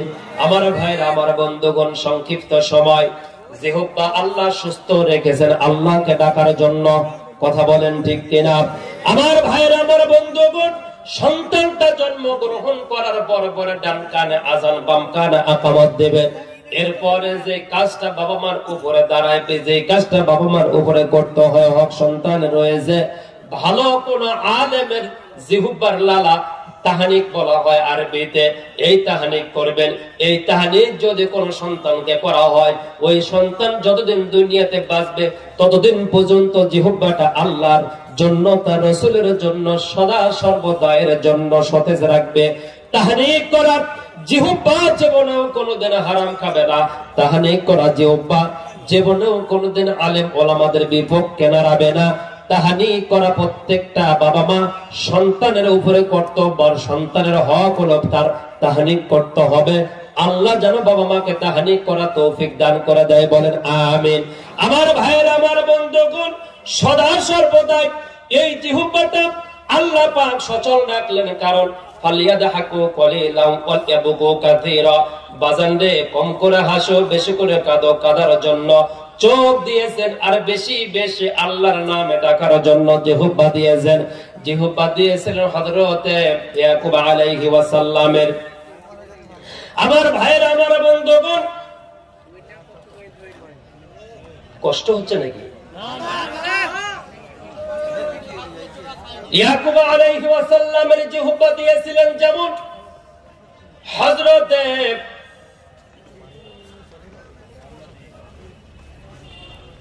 ইয়াকুব আলাইহি ওয়াসাল্লাম সহ ঘা হয়েছিল আল্লাহর কোন নবীর আইয়ুব আলাইহি ওয়াসাল্লাম। আইয়ুব আলাইহি ওয়াসাল্লামের শরীরে ঘা হয়েছিল। আল্লাহ পাকের কাছে আইয়ুব আলাইহি ওয়াসাল্লাম দোয়া করেছিলেন, আল্লাহ আমি যতদিন দুনিয়াতে বাঁচবো সব শরীরের ঘা গুলো হয়ে পচে পচে গলে গলে মাংস গুলো পড়ে যাক, কিন্তু আমার জিহ্বা ঠিক থাকুক। কারণ কি? কারণ হলো আল্লাহ তোমাকে জানো এই জিহ্বা দিয়া বাকিটা জীবন ডাকতে পারি। কোন সুবহানাল্লাহ, ডাকতে জানি না রে আল্লাহ, ডাকতে জানি না। ডাকার মতো ডাকিলে রে মাওলা, ডাকার মতো ডাকিলে রে মাওলা, তুমি শোনো না রে আল্লাহ, ডাকতে জানি না। আইয়ুব আলাইহিস সালামের আল্লাহ ঘা দিলেন। এইটা হলো আল্লাহর পরীক্ষা। দুনিয়াতে যখন এসেছেন মৃত্যুর আগ পর্যন্ত আপনারা পরীক্ষা। ছোট গাড়ি ছোট অ্যাক্সিডেন্ট, বড় গাড়ি বড় অ্যাক্সিডেন্ট। ইমান কম পরীক্ষা কম, ইমান বড় পরীক্ষা বড়। ইমান যদি বড় হয় জেল জরিমানা, হুমকি ধামকি গালি খাওয়া আপনাকে সহ্য করতে হবে। কথা কোন ঠিক কিনা? আমার ভাইরা, হযরত আইয়ুব আলাইহিস সালামের ছোট্ট একটি ঘটনা আপনাদেরকে বোঝায় দেয়। আইয়ুব আলাইহিস সালামের বাড়িতে তেনার যে বালাখানা ছিল, তার যে বাড়ি ছিল, এই বাড়িতে এইরকম একজন হুজুরকে রাখলেন কোরআন তেলাওয়াতের জন্য। আগের জামানায় কোরআন তেলাওয়াতের জন্য মক্তবখানায় হুজুরদেরকে রাখা হতো, বাচ্চাদেরকে কোরআন তেলাওয়াত শিক্ষা দিত। ওই সময় কোরআন শিক্ষার মাধ্যমে পরবর্তীতে স্কুল কলেজে লেখাপড়া করত, কিন্তু কোরআন শিক্ষিত বাচ্চাটা পরবর্তীতে যতদিন বেঁচে ছিল অতদিন পর্যন্ত মুরব্বীদেরকে আব্বা আম্মাকে শ্রদ্ধা সম্মান করত। কিন্তু কোরআন শিক্ষাটা বন্ধ হওয়ার কারণে, মুক্তখানাটা বন্ধ হওয়ার কারণে শুধু সন্তানটা বেয়াদব হয়েছে তা না, সাথে সাথে বাবা মাকে খাবার দেওয়া, খোঁজ খবর নেওয়া বন্ধ হয়েছে। আপনাদের কলকাতায় গেলে দেখা যায় আহারে দুঃখ, অনেক মুরব্বীরা গাড়ি টানে 65-70 বছরে, 60 বছরে বোঝায় টানে। একজনকে জিজ্ঞাসা করলাম, বাবারে এই লোকটা গাড়ি টানে এত কষ্ট করে বোঝায় টানে কারণ কি? বলে হুজুর সন্তানেরা আব্বার খোঁজ খবর রাখে না, বাবার খোঁজ খবর রাখে না, যার কারণে বৃদ্ধ বয়সে এসে বোঝায় টেনে টেনে জীবনটাকে বাড়ি দিচ্ছে। কথা কোন ঠিক কিনা?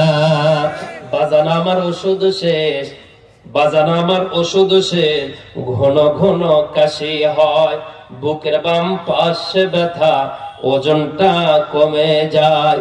এসব কথা ছেলের কানে যায় না, অথচ ছোটবেলায় করতো কত বায়না, অথচ ছোটবেলায় করতো কত বায়না, ঠিক কিনা? আইয়ুব আলাইহিস সালাম হুজুর রাখলেন, ওনার সন্তান ছিল 11টা। জোরে বলেন কয়টা? 11টা সন্তানকে কোরআন তেলাওয়াত শিক্ষা দেওয়ার জন্য সকালবেলা প্রতিনিয়ত হুজুর আসতো। হুজুরেরা কোরআন তেলাওয়াত শিক্ষা দিয়ে চলে যেত। আল্লাহ পাকের কাছ থেকে শয়তান একটা আল্লাহর সাথে চ্যালেঞ্জ করেছে, আইয়ুবের তার ঈমানটাকে ধ্বংস করবে, আইয়ুবকে আল্লাহর রাস্তা থেকে সরায় ফেলবে। এইটা হলো শয়তানের চ্যালেঞ্জ। 10টা শক্তি নিয়েছিল। তাফসীর ইবনে কাসিরের ভিতরে আল্লাহ পাক দিয়েছেন। আমার ভাইয়েরা, তাফসীর ইবনে কাসিরের ভিতরে এসেছে আল্লাহ পাক বলেন শয়তান মানুষের উপশিরা রগের ভিতরে, রক্তের ভিতরে ঘোরাফেরা করে। শয়তান বলেছে, আল্লাহ আমি যে বদমাইশি শয়তানি করি, আমাকে যেন দেখা না যায় এইরকম একটা ক্ষমতা শক্তি আমার দিয়ে দাও। আল্লাহ পাক বলল, তাও দিয়ে দিলাম, তারপরও আমার ঈমানদারের ঈমান নষ্ট করতে পারবা না। আমার ঈমানদার বান্দা অপরাধ করতে করতে জীবনের শেষ সময় এসে যদি আমি আল্লাহর কাছে তওবা করে, আমি আল্লাহর কাছে পানা চাই, খাস দিলে আমি আল্লাহ অতীতের সব জীবনের গুনাহগুলো ক্ষমা করে দিব। শয়তান তবুও তোকে জাহান্নামে নিতে দেব না। কন্যা সুবহানাল্লাহ। আমার ভাইরা, সকালবেলা কোরআন তিলাওয়াতের জন্য আইয়ুব আলাইহিস সালামের ওই শিক্ষক চলে আসলো, মুক্তবখানার শিক্ষক কোরআন তিলাওয়াত করাচ্ছে। এমন সময় হঠাৎ ওনার বেগ আসলো, পায়খানা প্রস্রাবের বাহিরে চলে গেল। যাওয়ার পরে শয়তান এসে ছাদটা উপর দিকে নিয়ে আস্তে করে ছেড়ে দিল। 11টা সন্তান সবগুলো দুনিয়া থেকে বিদায় নিয়ে চলে গেল। ঘরের দরজা দিয়ে, জানালা দিয়ে রক্ত ফিঙ্কি দিয়ে চলে গেল। রক্তগুলো বয়ে বয়ে বাহিরে চলে আসলো। ওনার প্রয়োজনীয়তা শেষ করার পরে যখন ঘরে চলে আসলো, আবার কোরআন তিলাওয়াত শিক্ষা দিবে, এমন সময় এসে দেখে ঘরের 7টা বাচ্চাদের উপরে পড়ে আছে। ব্লাড গুলো চতুর সাইড দিয়ে ঘুরে ঘুরে চলে যাচ্ছে। আইয়ুব আলাইহিস সালামের এই শিক্ষকটা গৃহ মুক্তবের শিক্ষক, তিনি পালিয়ে চুরি করে ঘোরাফেরা করতেছে, ওনার কাছে আর যাচ্ছে না। খুঁজতে খুঁজতে ওনাকে পাওয়া হলো। পাওয়ার পরে বলল, হুজুর কি খবর, আপনি সন্তানগুলো কিভাবে কি হলো, আপনি পালিয়ে গেলেন কেন? বলে, হুজুর আমি জানি না, আমি একটু বাহিরে গিয়েছিলাম আমার প্রয়োজনীয়তা সারার জন্য, এসে দেখলাম আমার আপনারা সন্তানগুলোর উপরে ছাদ পড়ে সবগুলো মারা গিয়েছে। ইঞ্জিনিয়ারকে ডাকা হলো, কত বছর এই বিল্ডিংটা গ্যারান্টি আছে? বলে, হুজুর 100 বছরের অধিক সময় চলে যাবে, এই বিল্ডিং এর গ্যারান্টি আছে। আজ বড় বড় যে বিল্ডিং গুলো দেখা যায়, বালাখানা গুলো দেখা যায়, ওগুলো সব মুসলমানদের অবদান। কথা কোন ঠিক কিনা? আমার ভাইরা, আমার বন্ধুগণ, দুর্নীতি করার কারণে অনেক সময় কাজটা পিছে যায়, দুর্নীতি করার কারণে ভালো কাজটা মন্দ হয়। কিন্তু মুসলিম শাসকেরা যখন ছিল দুর্নীতি কম ছিল, যার কারণে কাজগুলো কেমন ভালো ছিল। আজও দেখলে মনে হয় আরো 100 বছর যদি এই দুনিয়াটা আল্লাহ পাক রাখেন, কিয়ামত না হয়, 100 বছরে এত সুন্দর কারুকার্য মসজিদ, এত সুন্দর বড় বড় বিল্ডিং বালাখানা বানানোর ক্ষমতা বর্তমান এই 21 শতাব্দীর কোন ইঞ্জিনিয়ারের কাজ নয়। কত সুন্দর করে তারা বানিয়ে গিয়েছে, ঠিক কিনা? আমার ভাই না, আমার বন্ধুগণ, ইঞ্জিনিয়ার রিপোর্ট দিয়ে গেলে 100 বছর নষ্ট হবে না। হুজুর বললেন আমি বাহিরে গিয়েছি, এসে দেখি সবগুলো শেষ হয়ে গিয়েছে। উজির নাজির মন্ত্রী বর্গ যারা ছিল, বুদ্ধিমত্তা যারা ছিল, তারা বলতেছে হুজুর, হুজুরের কথা মানা যায় না, কারণ মোল্লা দৌড় মসজিদ পর্যন্ত এই কথা মানা যায় না। মনে হয় ষড়যন্ত্র করে আপনাকে ক্ষমতা থেকে সরাবে, এই জন্য আপনার সন্তানগুলোকে দুনিয়া থেকে বিদায় করে দিয়েছে। আমার ভাইয়েরা, হযরতে আইয়ুব আলাইহি ওয়াসাল্লাম এবার হুজুরের দিকে তাকায় বললেন, হুজুর সত্যিকারে বলেন তো, আসলে কি সাতটা কোনো পরিকল্পিত ভাবে আপনি ফালাইছেন না, নিজ ইচ্ছায় আপনি বাহিরে যাওয়ার পরে পড়ে গিয়েছে? হুজুর আবারও কাঁপতে কাঁপতে বলল, হুজুর আল্লাহর জাতের কসম, ইজ্জতের কসম, এই সাতটা আমি বাহিরে যাওয়ার পরে পড়ে গিয়েছে, এইটাতে কোনো ষড়যন্ত্র আমি করি নাই। তৎক্ষণাৎ আইয়ুব আলাইহিস সালাম বলল, আমার উপস্থিত উজির নাজির মন্ত্রী বর্গ ইঞ্জিনিয়ার সবাই শোনো, হুজুর যেহেতু বাইরে গিয়েছে, সন্তানগুলো সবগুলো শেষ হয়ে গিয়েছে। মনে রাখিও, এইটা হলো আল্লাহর মাল, 11টা সন্তান আল্লাহ দিয়েছে। এই হুজুরকে জেল জরিমানা দিলে আমার হবে না, আল্লাহর মাল আল্লাহ নিয়ে গিয়েছে, এতে আমার মন খারাপ করা যাবে না। জোরে কন্যা সুবহানাল্লাহ। নবী আইয়ুব আলাইহিস সালামকে বাড়ি থেকে বের করা হলো, ঘর থেকে বের করা হলো, এলাকা থেকে বের করা হলো, পুরা শরীরে পোকা মাকড় ধরলো, পুরা শরীরটা পচন শুরু হয়ে গেল। আমার ভাইয়েরা, আইয়ুব আলাইহিস সালাম কোরআনের ভিতরে এসেছে, আল্লাহ পাক ডাক দিয়া আইয়ুব আলাইহিস সালাম বলল, আল্লাহ আমার শরীরটা পচে গলে শেষ হয়ে যাক, আমি তোমার কাছে পানা চাই না, আমি তোমার কাছে যাই না, এমন কিছু যত প্রকারের বিপদ আপদ, যত পরীক্ষা তুমি আমার দাও, আমি সব সহ্য করব। কিন্তু আল্লাহ আমার তোমার দেওয়া যে জিহ্বা নামক নিয়ামত, এইটা যেন মৃত্যুর আগ পর্যন্ত বন্ধ না হয়, এটা যেন আমার চালু থাকে। কারণ আমি যে তোমার গোলাম, আমি যে তোমার গোলাম, তুমি যে আমার রব, তুমি যে আমার আল্লাহ। বাকিটা জীবন এই জিহ্বা দিয়ে একটু নাড়ায়া নাড়ায়া তোমার মতো আল্লাহকে ডেকে ডেকে একটু মজা যেন পাই। আল্লাহ এই সুযোগটা আমারে তুমি দিয়ে দাও। জোরে কন্যা সুবহানাল্লাহ, জোরে কন্যা আল্লাহু আকবার। আমার ভাইরা, আমার বন্ধুগণ, জিহ্বা নামক যে আল্লাহ পাক নিয়ামত আমাদের দিয়েছে, এইটা কোনোদিন অসুস্থ হবে না, এইটা কোনোদিন অসল হবে না, এইটা কোনোদিন যদি কিয়ামত পর্যন্ত আপনার হায়াত আল্লাহ দেয়, আপনি যদি বেঁচে থাকেন, এইটা কোনোদিন প্যারালাইসিস হবে না। কারণ কি? কারণ হলো একটা, আল্লাহ পাক এইটা আপনাকে দিয়েছে আল্লাহর নামে জিকির করার জন্য। সুবহানাল্লাহ।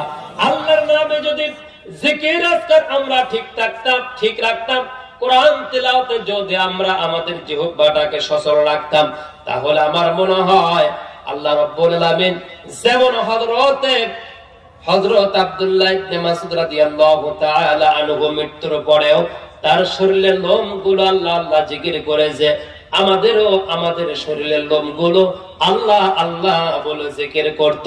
কথা বলেন ঠিক কিনা? এই জন্য রাস্তায় চলাফেরা করতে গিয়ে কানের ভিতরে হেডফোন দিয়ে আজেবাজে গান না শুনে, কোরআন তেলাওয়াত, ওয়াজ মাহফিল, ইসলামী সংগীত, ইসলামী গান বেশি বেশি শুনবো।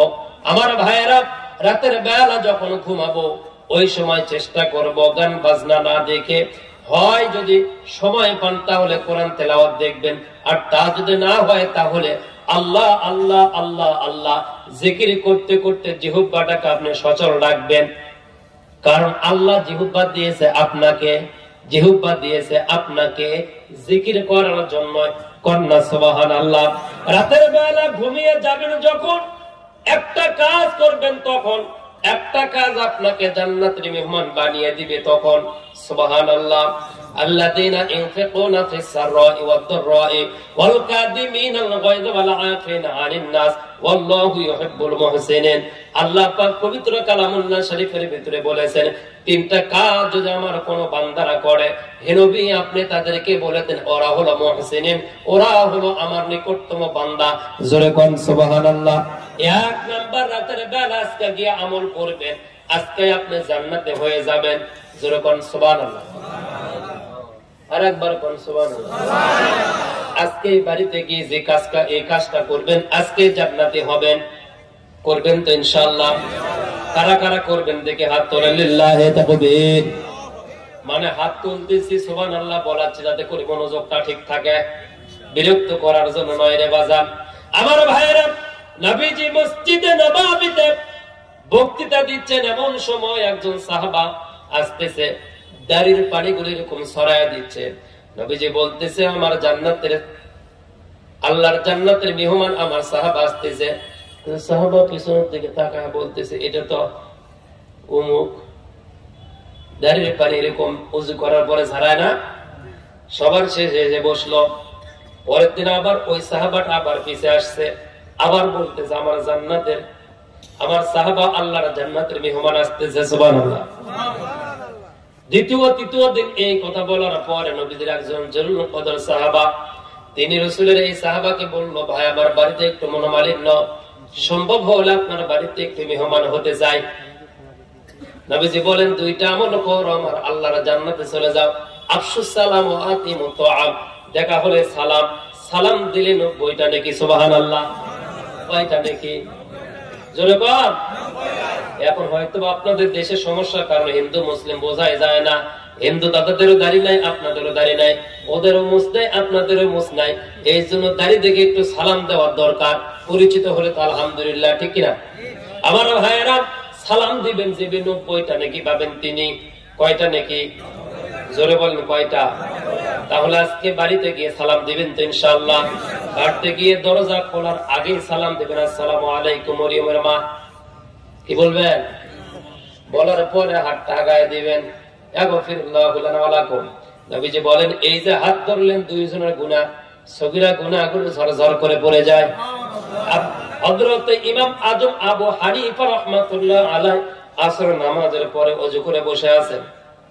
ওনার যিনি মুরিদ, তিনি বলতেছে, হুজুর নামাজের সময় চলে যাচ্ছে, চলেন নামাজটা পড়ি। তারপরে ওঠে না, আবার বলতেছে, হুজুর চলেন নামাজটা পড়ে আসে, সময় চলে যাচ্ছে।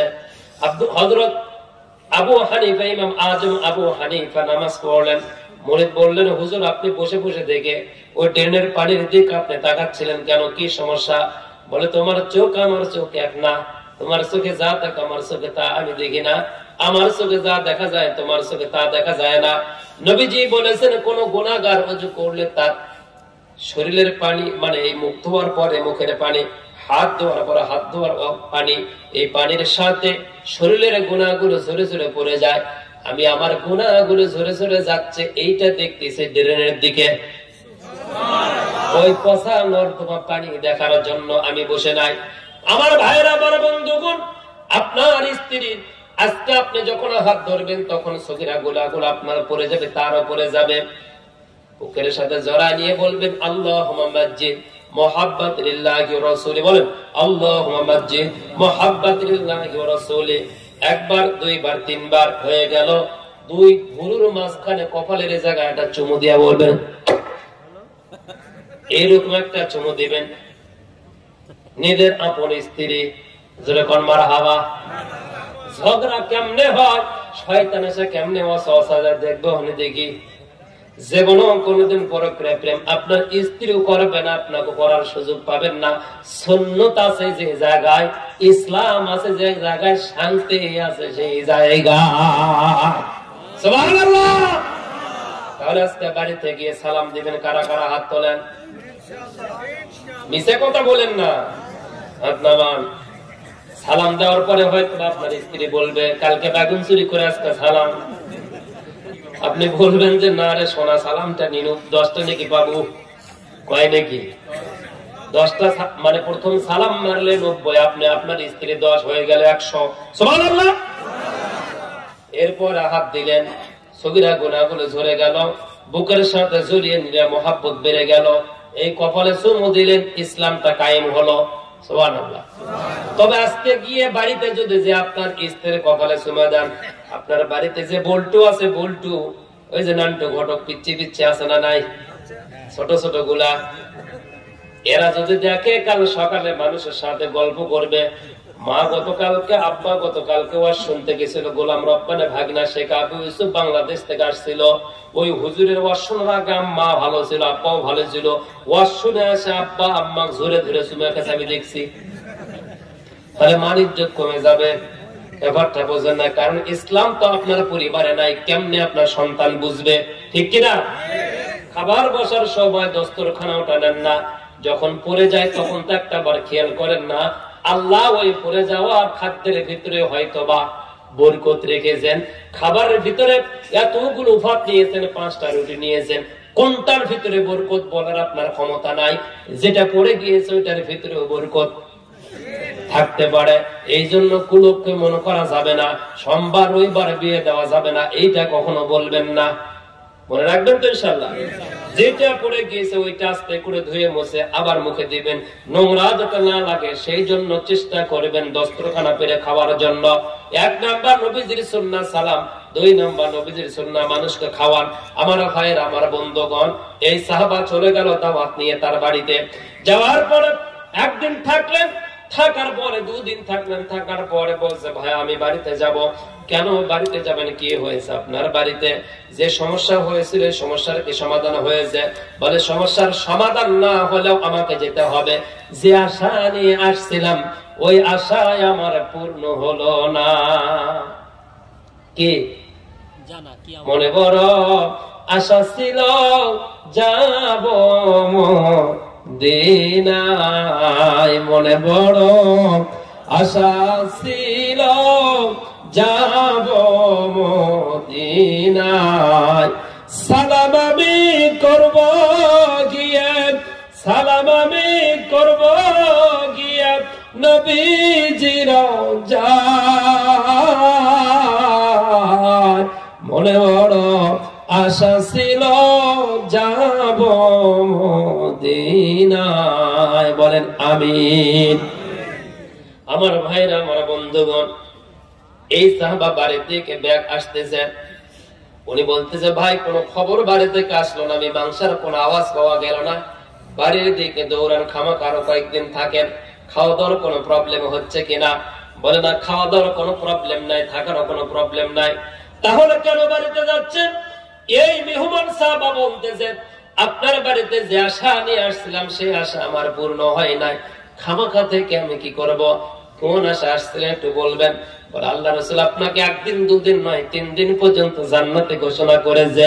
কেন করেছে, কোন কারণে করেছে, ওইটা দেখার জন্য আমি আপনার বাড়িতে আসছিলাম। সুবহানাল্লাহ। ব্যবসা জানার জন্য, ব্যবসায়িক সাথে সম্পর্ক, লেখাপড়া ভালো করার জন্য, ভালো ছাত্রের সাথে সম্পর্ক, কোটিপতি হওয়ার জন্য কোটিপতির সাথে চলাফেরা, অথচ আল্লাহওয়ালা হওয়ার জন্য, জান্নাতের মেহমান হওয়ার জন্য আল্লাহওয়ালাদের সাথে ভালো সম্পর্ক মুসলমান রাখে না। কথা কোন ঠিক কিনা? মুসলমান টাকার লোভে যখন পড়ে গিয়েছে, দুনিয়ার লোভে যখন পড়ে গিয়েছে, আল্লাহ পাক তখন কাফের মুশরিকদেরকে তাদের মাথার উপরে প্রভু বানিয়ে দিয়েছে। কি দুনিয়ার লোভ বেশি, লালসা বেশি, এই জন্য আল্লাহ বলছেন নিখা দিয়ে দিয়েছে বেশি করে। পথের ভিতরে গিয়েছে, যাওয়ার পরে বলছে ভাই আমাকে ছেড়ে দেন, আমি থাকবো না। বলে আসলে আমি তো এমন কোন বাড়তি আমল করি না, বাড়তি কোন আমল করি না। নবীজি যেইভাবে নামাজের কথা বলছে ওইভাবে নামাজ পড়ি, যেভাবে খাওয়ার কথা বলেছে ওইভাবে খাই, কিন্তু আমি তো বাড়তি কোন আমল করি না। কোন আমলের বিনিময়ে নবীজি আমাকে জান্নাতের ঘোষণা করেছেন? কিছু দূর যাওয়ার পরে মরু প্রান্তে বালির কনকন গরমের উপরে দাঁড়ায় বলছে ভাই দাঁড়ান, আমার একটা কথা মনে পড়েছে। কি কথা? বলে একটা কথা মনে পড়েছে। কি কথা? ওই একটা আমল আমার স্ত্রী জানে না, আমার সন্তান জানে না, আমি জীবনেও কাউকে বলি নাই। মনে হয় ওই একটা আমলের বিনিময়ে আল্লাহ পাক আমাকে জান্নাতের ঘোষণা করে নবীর মাধ্যমে বলে দিয়েছে। জোরে কোন, জোরে কোন। কয়টা আমল? জোরে বলেন। মা বোনদেরকে বলছি 2 মিনিট, আমার মা বাচ্চা পেটে আসলে একটু জিহ্বাটাকে আপনি পবিত্র রাখবেন, খবরদার অপবিত্র রাখবেন না। কারণ বাইজিদ বুস্তামি রহমাতুল্লাহি আলাইহি 40 বছর পর্যন্ত ইবাদত করলেন, তৃপ্তি পান না। কিতাবের ভিতরে এসেছে তার একদিন মাকে ঈশার নামাজের পরে বলছে, মা কি জন্য আমার এমন হয় একটু বলবেন কি? নামাজে একসাথে 100 মানুষ ঢুকলে কিন্তু 100 মানুষ একসাথে বের হয় না। দেখবেন সামনের কাতারে মানুষ পেছনে গুলাকে ফালায় দিয়ে দৌড়ায়, মনে হয় বাহিরে আগুন লাগছে, ঠিক কিনা? অথচ নামাজের সামনে দিয়ে যাওয়া যে কত বড় অপরাধ, এইটা মুসলমান আজকে বোঝে না। আহারে বাজান কত তাড়াতাড়ি বের হয়, অথচ সামনে সবার আগে গিয়ে বসে থাকে, সবার আগে তারা ঘোরা করে বের হয়। অথচ পেছনের অথবা মাঝখানের মানুষটা মুয়াজ্জিন যখন তেলা দিবে তার পূর্বে বের হয়, ওনার নামাজটা খুশু খুজুর সাথে পালানো হয়। আর কিছু মানুষ শুধু যায় মানুষকে দেখানোর জন্য। কথা বলেন ঠিক কিনা? বাইজিদ বুস্তামির মা বলল, বাবা আজকে আমাকে প্রশ্ন করেছে, উত্তর দেব আগামী কালকে। পরের দিন ঈশার নামাজের পরে মা আর ছেলে দুইজনের কথোপকথন। মা বলছে, বাবা 24টা ঘন্টার ভিতরে আমি ইস্তেখারা করে দেখলাম, আমি থিতিস করে দেখলাম আমার জীবনে এমন কোনো অপরাধ নাই, আমার এমন কোনো পাপ নাই, যার কারণে তোমার মনটা এরকম হয়ে যাবে নামাজের ভিতরে। তবে বাবা ছোট্ট একটা কথা আমার মনে পড়ে গিয়েছে। কি মা, কি মনে পড়লো? তুমি যখন আমার পেটে 7 মাস, ওই সময় আমার মনটার পরিবর্তন। যাদের মা বোন বাড়িতে আছেন, স্ত্রী বাড়িতে আছে, ওদের যখন বাচ্চা পেটে আসে তখন দেখবেন মনের অবস্থা বেগতিক হয়ে যায়। এইটা সেইটা খাইতে মন চায়, এই জায়গায় সেই জায়গায় ঘুরতে যাবে এরকম মন চায়, স্থির থাকে না। কথা বলেন ঠিক কিনা? আমার ভাইয়েরা, বাইজিদ বুস্তামির মা বলল, পাশের বাড়ির এক মহিলা আমাকে একটু ছোট্ট বাটির ভিতরে ঘি নিয়ে এসে দিয়েছিল, ওই ঘিটা আমাকে রাখতে বললো। আমানতের সাথে ঘিটা আমি রাখলাম। ওই মহিলা আর কোনোদিন আসে নাই, ওই ঘি রেখে চলে গিয়েছে। ওই ঘিটা আমার মনটা তুই চাচ্ছিল আমি খাবো, কিন্তু না বলে খাই কেমনে? মনটাও তো মানে না, খাওয়াও তো মনটাও মানে না, ওদিকে লোকটাও আসে না। আমি একদিন কি করলাম, শুধুমাত্র এই লোকের সামান্যতম মাথা দিয়া এরকম একটু ঠোকা দিয়া জিহ্বায় নিয়েছে স্বাদ। নেওয়ার পরে আমি আর খাই নাই রে বাপ, ওই লোকটাকে আর কোনোদিনে বলতেও পারি নাই। আমার মনে হয় তুমি আমার পেটে থাকা অবস্থায় ওই সামান্য ঘিটা না বলে খাওয়ার কারণে আমার সন্তান তোমার উপর ইফেক্ট করেছে, আমার সন্তান তোমার নামাজ তোমাকে তেমন তৃপ্তি দেয় না। আপনি আটা যতই পরিষ্কার দেন মেশিনের ভিতরে, একটা নাট যদি নষ্ট হয়, এদিকে আটা যতই ভালো দিবেন, এইটা যদি নষ্ট হওয়ার কারণে যদি আপনারা কেরোসিন তেল দেন, ডিজেল দেন, পেট্রোল দেন, এটা আপনি টাইট দিয়েছেন, মোছেন নাই, এই দিকে আটা দিচ্ছেন, আটা গুলো নিচের দিকে নেমে সেনাসুর বিস্কুট বের হচ্ছে, সেমাই পটেটো বের হচ্ছে। যত আটা দিবেন তত আটা এই দিক দিয়ে বের হওয়ার সময় প্রত্যেকটা আটা কিন্তু পেট্রোল, কেরোসিন, ডিজেল দুর্গন্ধ। কথা কয় না কেন? এই জন্য মা বোন সন্তান যখন পেটে আসবে অবশ্যই কোরআন তেলাওয়াত, জিহ্বাটাকে আল্লাহর জন্য জিকির ব্যস্ত রাখতে হবে। আমার ভাইয়েরা, যদি বলেন হুজুরের তো আরেকটু প্র্যাকটিক্যাল প্রমাণ দেন, আগের জামানায় আমরা যখন ছোট ছিলাম ওই সময় আমরা কাটাকাটি করলে আমার আব্বা, দাদা, নানা আমাদেরকে কোলে নিয়ে বলতো, চাঁদের কপালে চাঁদ টিপ দিয়ে যা, থেমে তাদের কপালে চাঁদ টিপ দিয়ে যা, তু নানু, মামু, বাবা, এরকম বললে বাচ্চারা থেমে যেত। কিন্তু বর্তমান বাচ্চাগুলো যারা জন্ম নিচ্ছে, এদেরকে যদি বলেন চাঁদের কপালে চাঁদ টিপ দিয়ে যা, এত জোরে পা দিয়ে ধাক্কা মারবে মনে হয় আপনার বুকের পাঁজর ভেঙে যায়। কথা কন না কে চাচা? আপনি বোঝেন নি? কথা বোঝেন নি? কথা ঠিক বলছি? আর যদি বলে নানু ভাইয়ের কান্দিস না, মুখে দিবি থাপ্পড় মুসা আলাইহিস সালামের মতো। মুসা আলাইহিস সালাম বলছিল, এটা আসলে আমার ক্ষমতা কারে নেওয়ার লোক আসছে রে, এক পালা যাবে রাখ মারে ফিরে দেওয়া লাগবে। মুসার স্ত্রী মানে ফেরাউনের স্ত্রী বলছে, সন্তান জন্মাইতে পারে না, পালা সন্তানকে মারবে, ও তোমার কেমনে ক্ষমতা নেবে? যে জোরে থাপ্পড় মারছে এর আঘাত তুই বুঝবো না, এটা আমি বুঝি।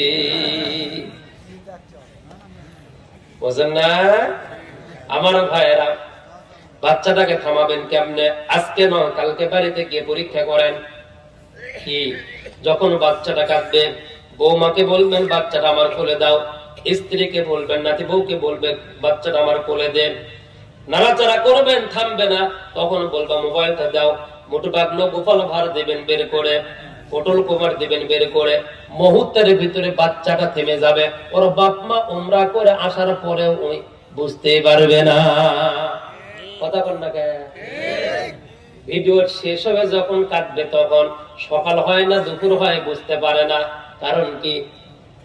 কারণ ওর মা পেটে বাচ্চা নেওয়া থাকা অবস্থায় ওই মা ওগুলো দেখছে, যার কারণে সন্তান নানু ভাই দাদু ভাই আর বোঝে না। ওই বুঝে মোবাইল দিয়ে তাহলে থামবো, মোবাইল না দিলে তোর বুকের পাঁজর ভেঙে শেষ করব। কথা ঠিক বলছে আমার ভাইরা, আমার বন্ধুগণ। এই জন্য বাচ্চা যখন পেটে আসবে মোবাইলটা নেবেন, রিমোটটা নেবেন, টিভিটা বন্ধ করবেন, বাড়িতে কোরআন তেলাওয়াত জারি করে দিবেন, কঠোর ভাবে নির্দেশ দিয়ে দিবেন। পারবেন তো ইনশাআল্লাহ? সম্মানিত ভাইরা আমার, নবীদের এই সাহাবা মাঠের ভিতর দাঁড়া আছে, দুইজন কত কতন হচ্ছে। কি করলেন? কিছু দূর যাওয়ার পরে হাত ধরে বলছে, ভাই আমার মনে পড়েছে একটা আমল। কি? প্রতি রাত যখন আমি ঘুমাই নবীজি বলেছেন, আল্লাযীনা ইনফিকুনা ফিস সাররা ওয়াদ-দাররা ওয়াল কাযিমিনা আল-গায়যা ওয়াল আফিনা আনিন নাস ওয়াল্লাহু ইউহিব্বুল মুহসিনিন। বলেন সুবহানাল্লাহ। আল্লাহ পাক কোরআনের ভিতরে বলেছেন তিনটা আমল করলে মুহসিন বান্দা হওয়া যায়। নবীজি বলেছেন ঘুমানোর সময় যদি এই একটা আমল তোমরা করো তাও জান্নাতে হয়ে যাবা। প্রতিটা রাত যখন আমি বালিশে মাথা রাখি, রাখার পরে আমার সকাল থেকে নিয়ে এই ঘুমানোর আগ পর্যন্ত লেনদেন, ব্যবসা বাণিজ্য, লেখাপড়া, চলাফেরা করতে গিয়ে যারা আমাকে কষ্ট দিয়েছে অথবা যাদের সাথে আমি লেনদেন করেছি, যাদের কারণে আমি একটু প্রতারিত হয়েছি, প্রত্যেকটা হিন্দু মুসলিম বৌদ্ধ খ্রিস্টান সকল জাতির লোকদেরকে অন্তর থেকে ক্ষমা করে দেই আল্লাহর হস্তে। কার হস্তে? আল্লাহর হস্তে ক্ষমা করে দেয়। ওদেরকে মনে মনে তখন বলে ফেলে, আল্লাহর হস্তে তোমাকে ক্ষমা করে দিলাম, আগামীকালকে তোমার সাথে আমার কোনো শত্রুতা নাই, আগামীকালকের সূর্যে তোমার সাথে আমার কোনো প্রতিশোধ নাই। আমার মনে হয় এই আমলটা আমার স্ত্রী জানে না, আমার সন্তান জানে না, আমি আপনাকেও বলি না, কাউকে বলার সুযোগ পাই নাই, বলিও না। এই একটা বাড়তে আমল মনে হয় আল্লাহ রাসূল আমাকে জান্নাতে ঘোষণা করেছেন, আল্লাহ পাক ইঙ্গিত দিয়েছেন। নবীদের সাহাবা বলল, দুনিয়াতে বেঁচে থাকবো যতদিন, প্রত্যেকটা দিন শোয়ার সময় আমার বড় ছোট যারা অপরাধ করবে তাদেরকে ক্ষমা করে দিব। ক্ষমা করে দেওয়ার বিনিময়ে আল্লাহ পাক জান্নাতে আমাদেরকে বানাবে। আল্লাহ যেন আমল সবাইকে করার তৌফিক দেয়। বলেন আমিন। জোরে বলেন আমিন। লিল্লাহি তাকবীর, লিল্লাহি তাকবীর। রঙ্গরসের দিন ছিল আমার আগের দিন, রঙ্গরসের দিন ছিল আমার আগের দিন, 12 ঘন্টা বেলায় আমার সন্ধ্যা হইল, পাখি উড়ে যাওয়ার বুঝে সময় হলো, পাখি উড়ে যাওয়ার বুঝে সময় হলো। রঙ্গরসের দিন ছিল আমার আগে দিন, রঙ্গরসের দিন ছিল আমার আগে দিন, 12 ঘন্টা বেলায় আমার সন্ধ্যা হইল, পাখি উড়ে যাওয়ার বুঝে সময় হলো, পাখি উড়ে যাওয়ার বুঝে সময় হলো। জোরে বলেন মারহাবা। ওয়া আখির দাওয়ানা আনিল হামদুলিল্লাহি রাব্বিল আলামিন। আমার নাম শেখ আবু ইউসুফ। আমার WhatsApp number Bangladesh number 01715, mobile থাকলে নিতে পারেন, 01715486818। এটা হচ্ছে আমার বাংলাদেশের হোয়াটসঅ্যাপ নাম্বার। এটার সামনে শুধু প্লাস, 0তে চাপ দিলে প্লাস আসে, 2টা 88 মেরে দিলে হোয়াটসঅ্যাপে আমাকে পাবেন। ইউটিউবে লিখবেন শেখ আবু ইউসুফ, শেখ আবু ইউসুফ লিখলাম, লেখার পরে যে ভিডিও আসবে, ভিডিওগুলোর নিচে লাস্টে 18 নাম্বার একটা আসবে, ওইটা হলো আমার নাম্বার। ওই নাম্বারে যোগাযোগ করতে পারবেন। ইউটিউবে ওয়াজ দেখার জন্য শেখ আবু ইউসুফ অথবা গোলাম রব্বানী ভাগনা লিখলে আমার ওয়াজ পাবেন। বাংলাদেশে নয়, ইন্ডিয়াতে থাকা অবস্থায় একটা নাম্বার আমাকে পাবেন, সেটা হচ্ছে 6283933816। এই নাম্বারে আমাকে পাবেন। তবে আজকে বিদায় নিচ্ছি, ছিল বিদায় নয়, আপনাদের সাথে আবার দেখা হবে আল্লাহ যদি কোথায় আমাকে চায়। আজকের আলোচনা ইউটিউবে পাবেন, শেখ আবু ইউসুফ অফিসিয়াল, সেখানে আমার একটা ছবি আছে। ওইটাতে আপনারা আজকে আলোচনাগুলো পাবেন। ওয়া আখিরু দাওয়ানা আলহামদুলিল্লাহি রাব্বিল আলামিন। দেখা হবে, কথা হবে ইনশাআল্লাহ, এই দুনিয়াতে না হলে হাসরের ময়দানে। আল্লাহ কবুল করুক, বলেন আমিন। জান্নাতের যেন শরীত আমাদের সাক্ষাৎ হয়, আল্লাহ তুমি কবুল করে নাও, জোরে বলেন আমিন। ওয়া আখিরু দাওয়ানা আলহামদুলিল্লাহি রাব্বিল আলামিন। আল্লাহুম্মা আমিন। রব্বানা যালামনা أنفسنا وإن لم تغفر لنا وترحمنا لنكونن من الخاسرين। চক্ষু বন্ধ করে সবাই মিলে আমার ঠোঁটের সাথে একসাথে বলুন, রব্বানা যালামনা আনফুসানা ওয়া ইন লাম তাগফির লানা ওয়া তারহামনা লানাকুনান্না মিনাল খাসিরিন। আয় আল্লাহ, গুনার বোঝা মাথায় নিয়ে তোমার বান্দাদেরকে নিয়ে পলাশী এলাকা, নদিয়া থানা, নদিয়া জেলায় তোমার হাজার হাজার বান্দা বান্দীদেরকে নিয়ে খালি দোকানে হাত উত্তোলন করেছে। আল্লাহ, জীবনের গুনাহগুলো মাফ করে দাও। হাদিয়া তোহফা সোনার মদিনাতুল মুনাওয়ারায় পৌঁছায় দাও। আল্লাহ, জীবনে একটা বার মদিনায় আমাদেরকে কবুল করে না। আল্লাহ, আমাদের মনটা যে মদিনার দেওয়ানা হয়ে গিয়েছে, আল্লাহ একটা বার তোমার হাবিবের রওজা মোবারকে কবুল করে নাও। টাকার অভাবে যেতে যদি না পারি মালিক, আমাদেরকে স্বপ্নের মাধ্যমে তোমার হাবিবকে দেখা দাও। আল্লাহ, হাদিয়া তোহফা তামাম পৃথিবীর মাটির নিচে যত মুমিন মুমিনাত, মুসলিমিন মুসলিমাত যারা শহীদ আছে সবার রূহ মুবারক পৌঁছায় দাও। বিশেষ করে আমাদের মধ্য থেকে যাদের দরদের মা দুনিয়া থেকে বিদায় নিয়ে চলে গিয়েছেন, মালিক রে একটি অক্ষর মা দুনিয়ার সকল মায়া মমতা ওই অক্ষরের ভিতরে মনে হয় ঢুকে গিয়েছে। আমার ভাইরা, চক্ষুটা বন্ধ করে ভাবুন, এবছর যে পরিমাণ শীত গিয়েছে। ছোট্টবেলায় আপনি যখন ছোট ছিলেন, এই শীতের সময় এখন যে আধুনিক প্রযুক্তি বের হয়েছে, ওই সময় তা ছিল না। আপনার মা কি করে আপনাকে কোলে কাকালে করে নিয়ে ঘুরেছে। মায়ের পেটে থাকা অবস্থায় কতদিন হাঁটু দিয়ে গুঁতো, মাথা দিয়ে কতদিন গুঁতো মেরেছেন, মা কারো কাছে বিচারা দেয় না। যখন ছোট ছিলেন, কনকনা শীতের ভিতরে মা কাজকর্ম করে রাত 12টায় ঘুমিয়ে গিয়েছে। কাঁচা ঘুম মাত্র এসেছে, রাত 1টার সময় আপনি মার বাম পাজরে প্রসাব করে দিয়েছিলেন।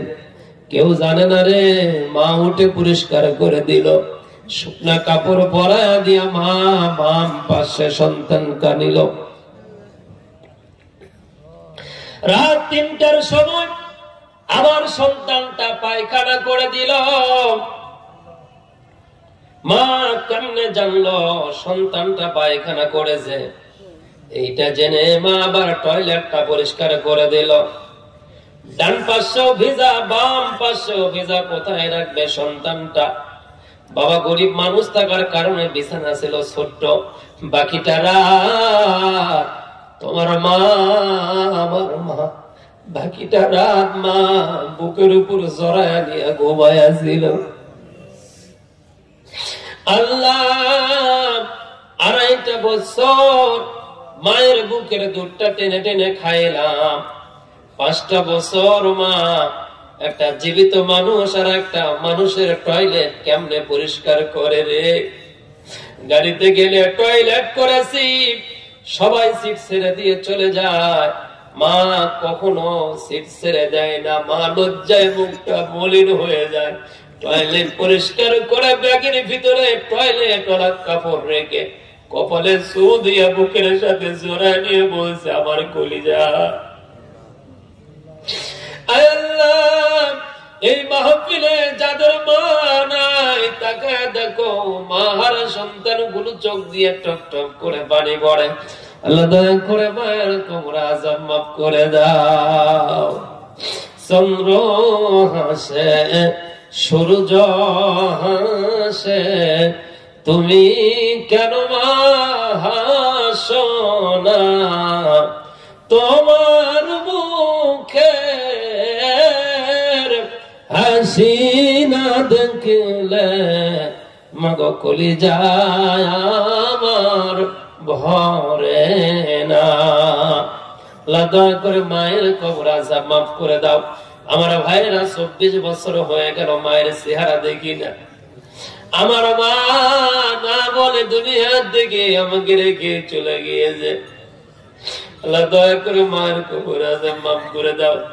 আল্লাহ আমাদের আব্বা জান যাদের বিদায় নিয়েছে, আহারে আব্বা আমাদের জন্য জায়গা জমে আম গাছ, জাম গাছ, কাঁঠাল গাছ, পুকুর, পুষ্করী, বাড়ি ঘর সব বানা দিয়া আব্বা এমন একটা বাড়িতে চলে গেল, জীবনে আব্বা সুখ শান্তি করতে পারলো না।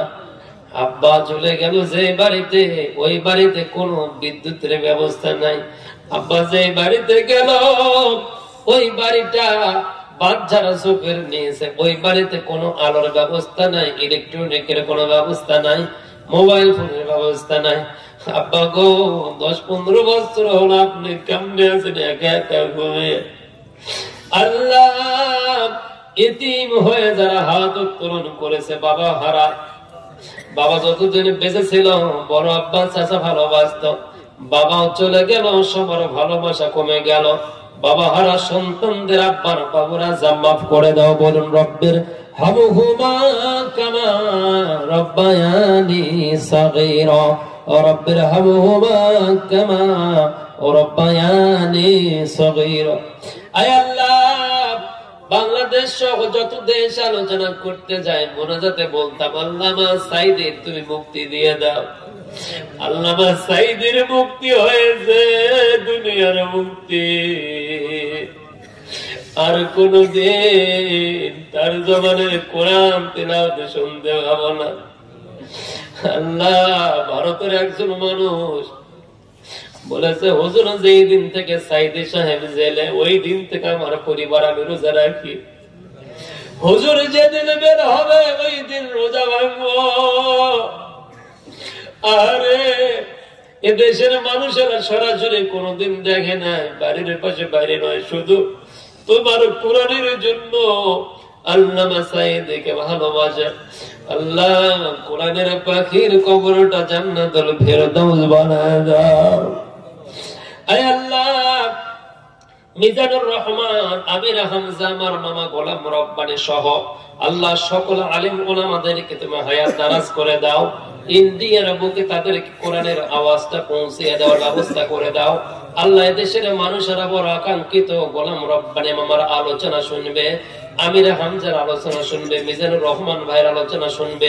আল্লাহ তুমি তাদেরকে কবুল করে নাও। অনেক আলেম ওলামারা, বিশেষ করে আল্লাহ মামুনুল হক জেলখানায় বন্দী, আল্লাহ তাকে তুমি ছাড়ার ব্যবস্থা করে দাও। এই আয়োজন করতে গিয়ে কথা দ্বারা অর্থ দ্বারা যারা সাহায্য সহযোগিতা করেছে, আল্লাহ তুমি তাদের সাহায্য সহযোগিতা কবুল করো। আজকের মাহফিলের সভাপতি মহোদয়ের হায়াত দারাজ করে দাও। বিচক্ষণ একজন আলেম মানুষ, আল্লাহ তুমি তার হায়াত দারাজ করে দাও। স্টেজে গণ্যমান্য ইমাম মুআজ্জিম বক্তবর্গ, আল্লাহ তাদের সম্মান বৃদ্ধি করে দাও। আমার ভাই ইসমাইল হোসেন আমাকে দাওয়াত করে আল্লাহ বারবার রিকোয়েস্ট করে বললো ভাই মিস করবে না, দেশে যাওয়ার দরকার নেই, জালসাটা করে যান। আল্লাহ তোমার ভাইয়ের বান্দার হায়াত দারাজ করে দাও, সম্মান বৃদ্ধি করে দাও। আমার দুইজন কলিজার টুকরা ছোট্ট ভাই আমাকে রিসিভ করলো, আল্লাহ তাদের হায়াত দারাজ করে দাও। আল্লাহ ভালোবাসার মানুষগুলোকে রেখে যাচ্ছে, আমার মা বোনদের মনের নেক আশা পূর্ণ করে দাও। ছেলে আছে মেয়ে নাই, মেয়ে দাও, মেয়ে আছে ছেলে নাই, ছেলে দাও। নিঃসন্তানদেরকে সন্তান দাও। উপযুক্ত যুবক যুবতীদের সৎ পাত্রের ব্যবস্থা করে দাও। অসুস্থ যারা আছে শিফায়ে আজিলা কামিলা দান করে দাও। এই ভারতকে আর একবার মুসলমানদের হাতে তুমি ছেড়ে দাও। হায় আল্লাহ, চোখের সামনে তোমার ঘর,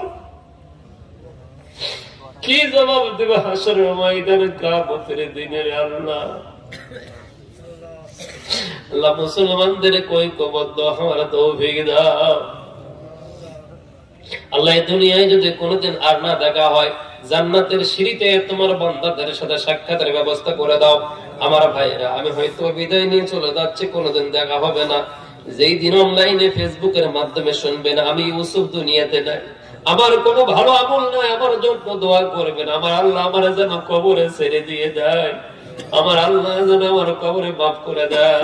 আল্লাহ আমার আব্বার হায়াত দারাজ করে দিব। সুবহান রাব্বিকা রাব্বিল ইজ্জাতি আম্মা ইয়াসিফুন ওয়া সালামুন আলাল মুরসালিন ওয়াজআল আখিরা কালামিনা ইনদাল মাউত লা ইলাহা ইল্লাল্লাহু মুহাম্মাদুর রাসূলুল্লাহ। আসসালামু আলাইকুম ওয়া রাহমাতুল্লাহ। ফেসবুকে আমাকে পাইতে গেলে বাংলায় শেখ আবু ইউসুফ লিখলে আসবে, শুধু শেখ আবু ইউসুফ, অথবা ইংরেজিতে পেজে শেখ আবু ইউসুফ লিখলে আসবে।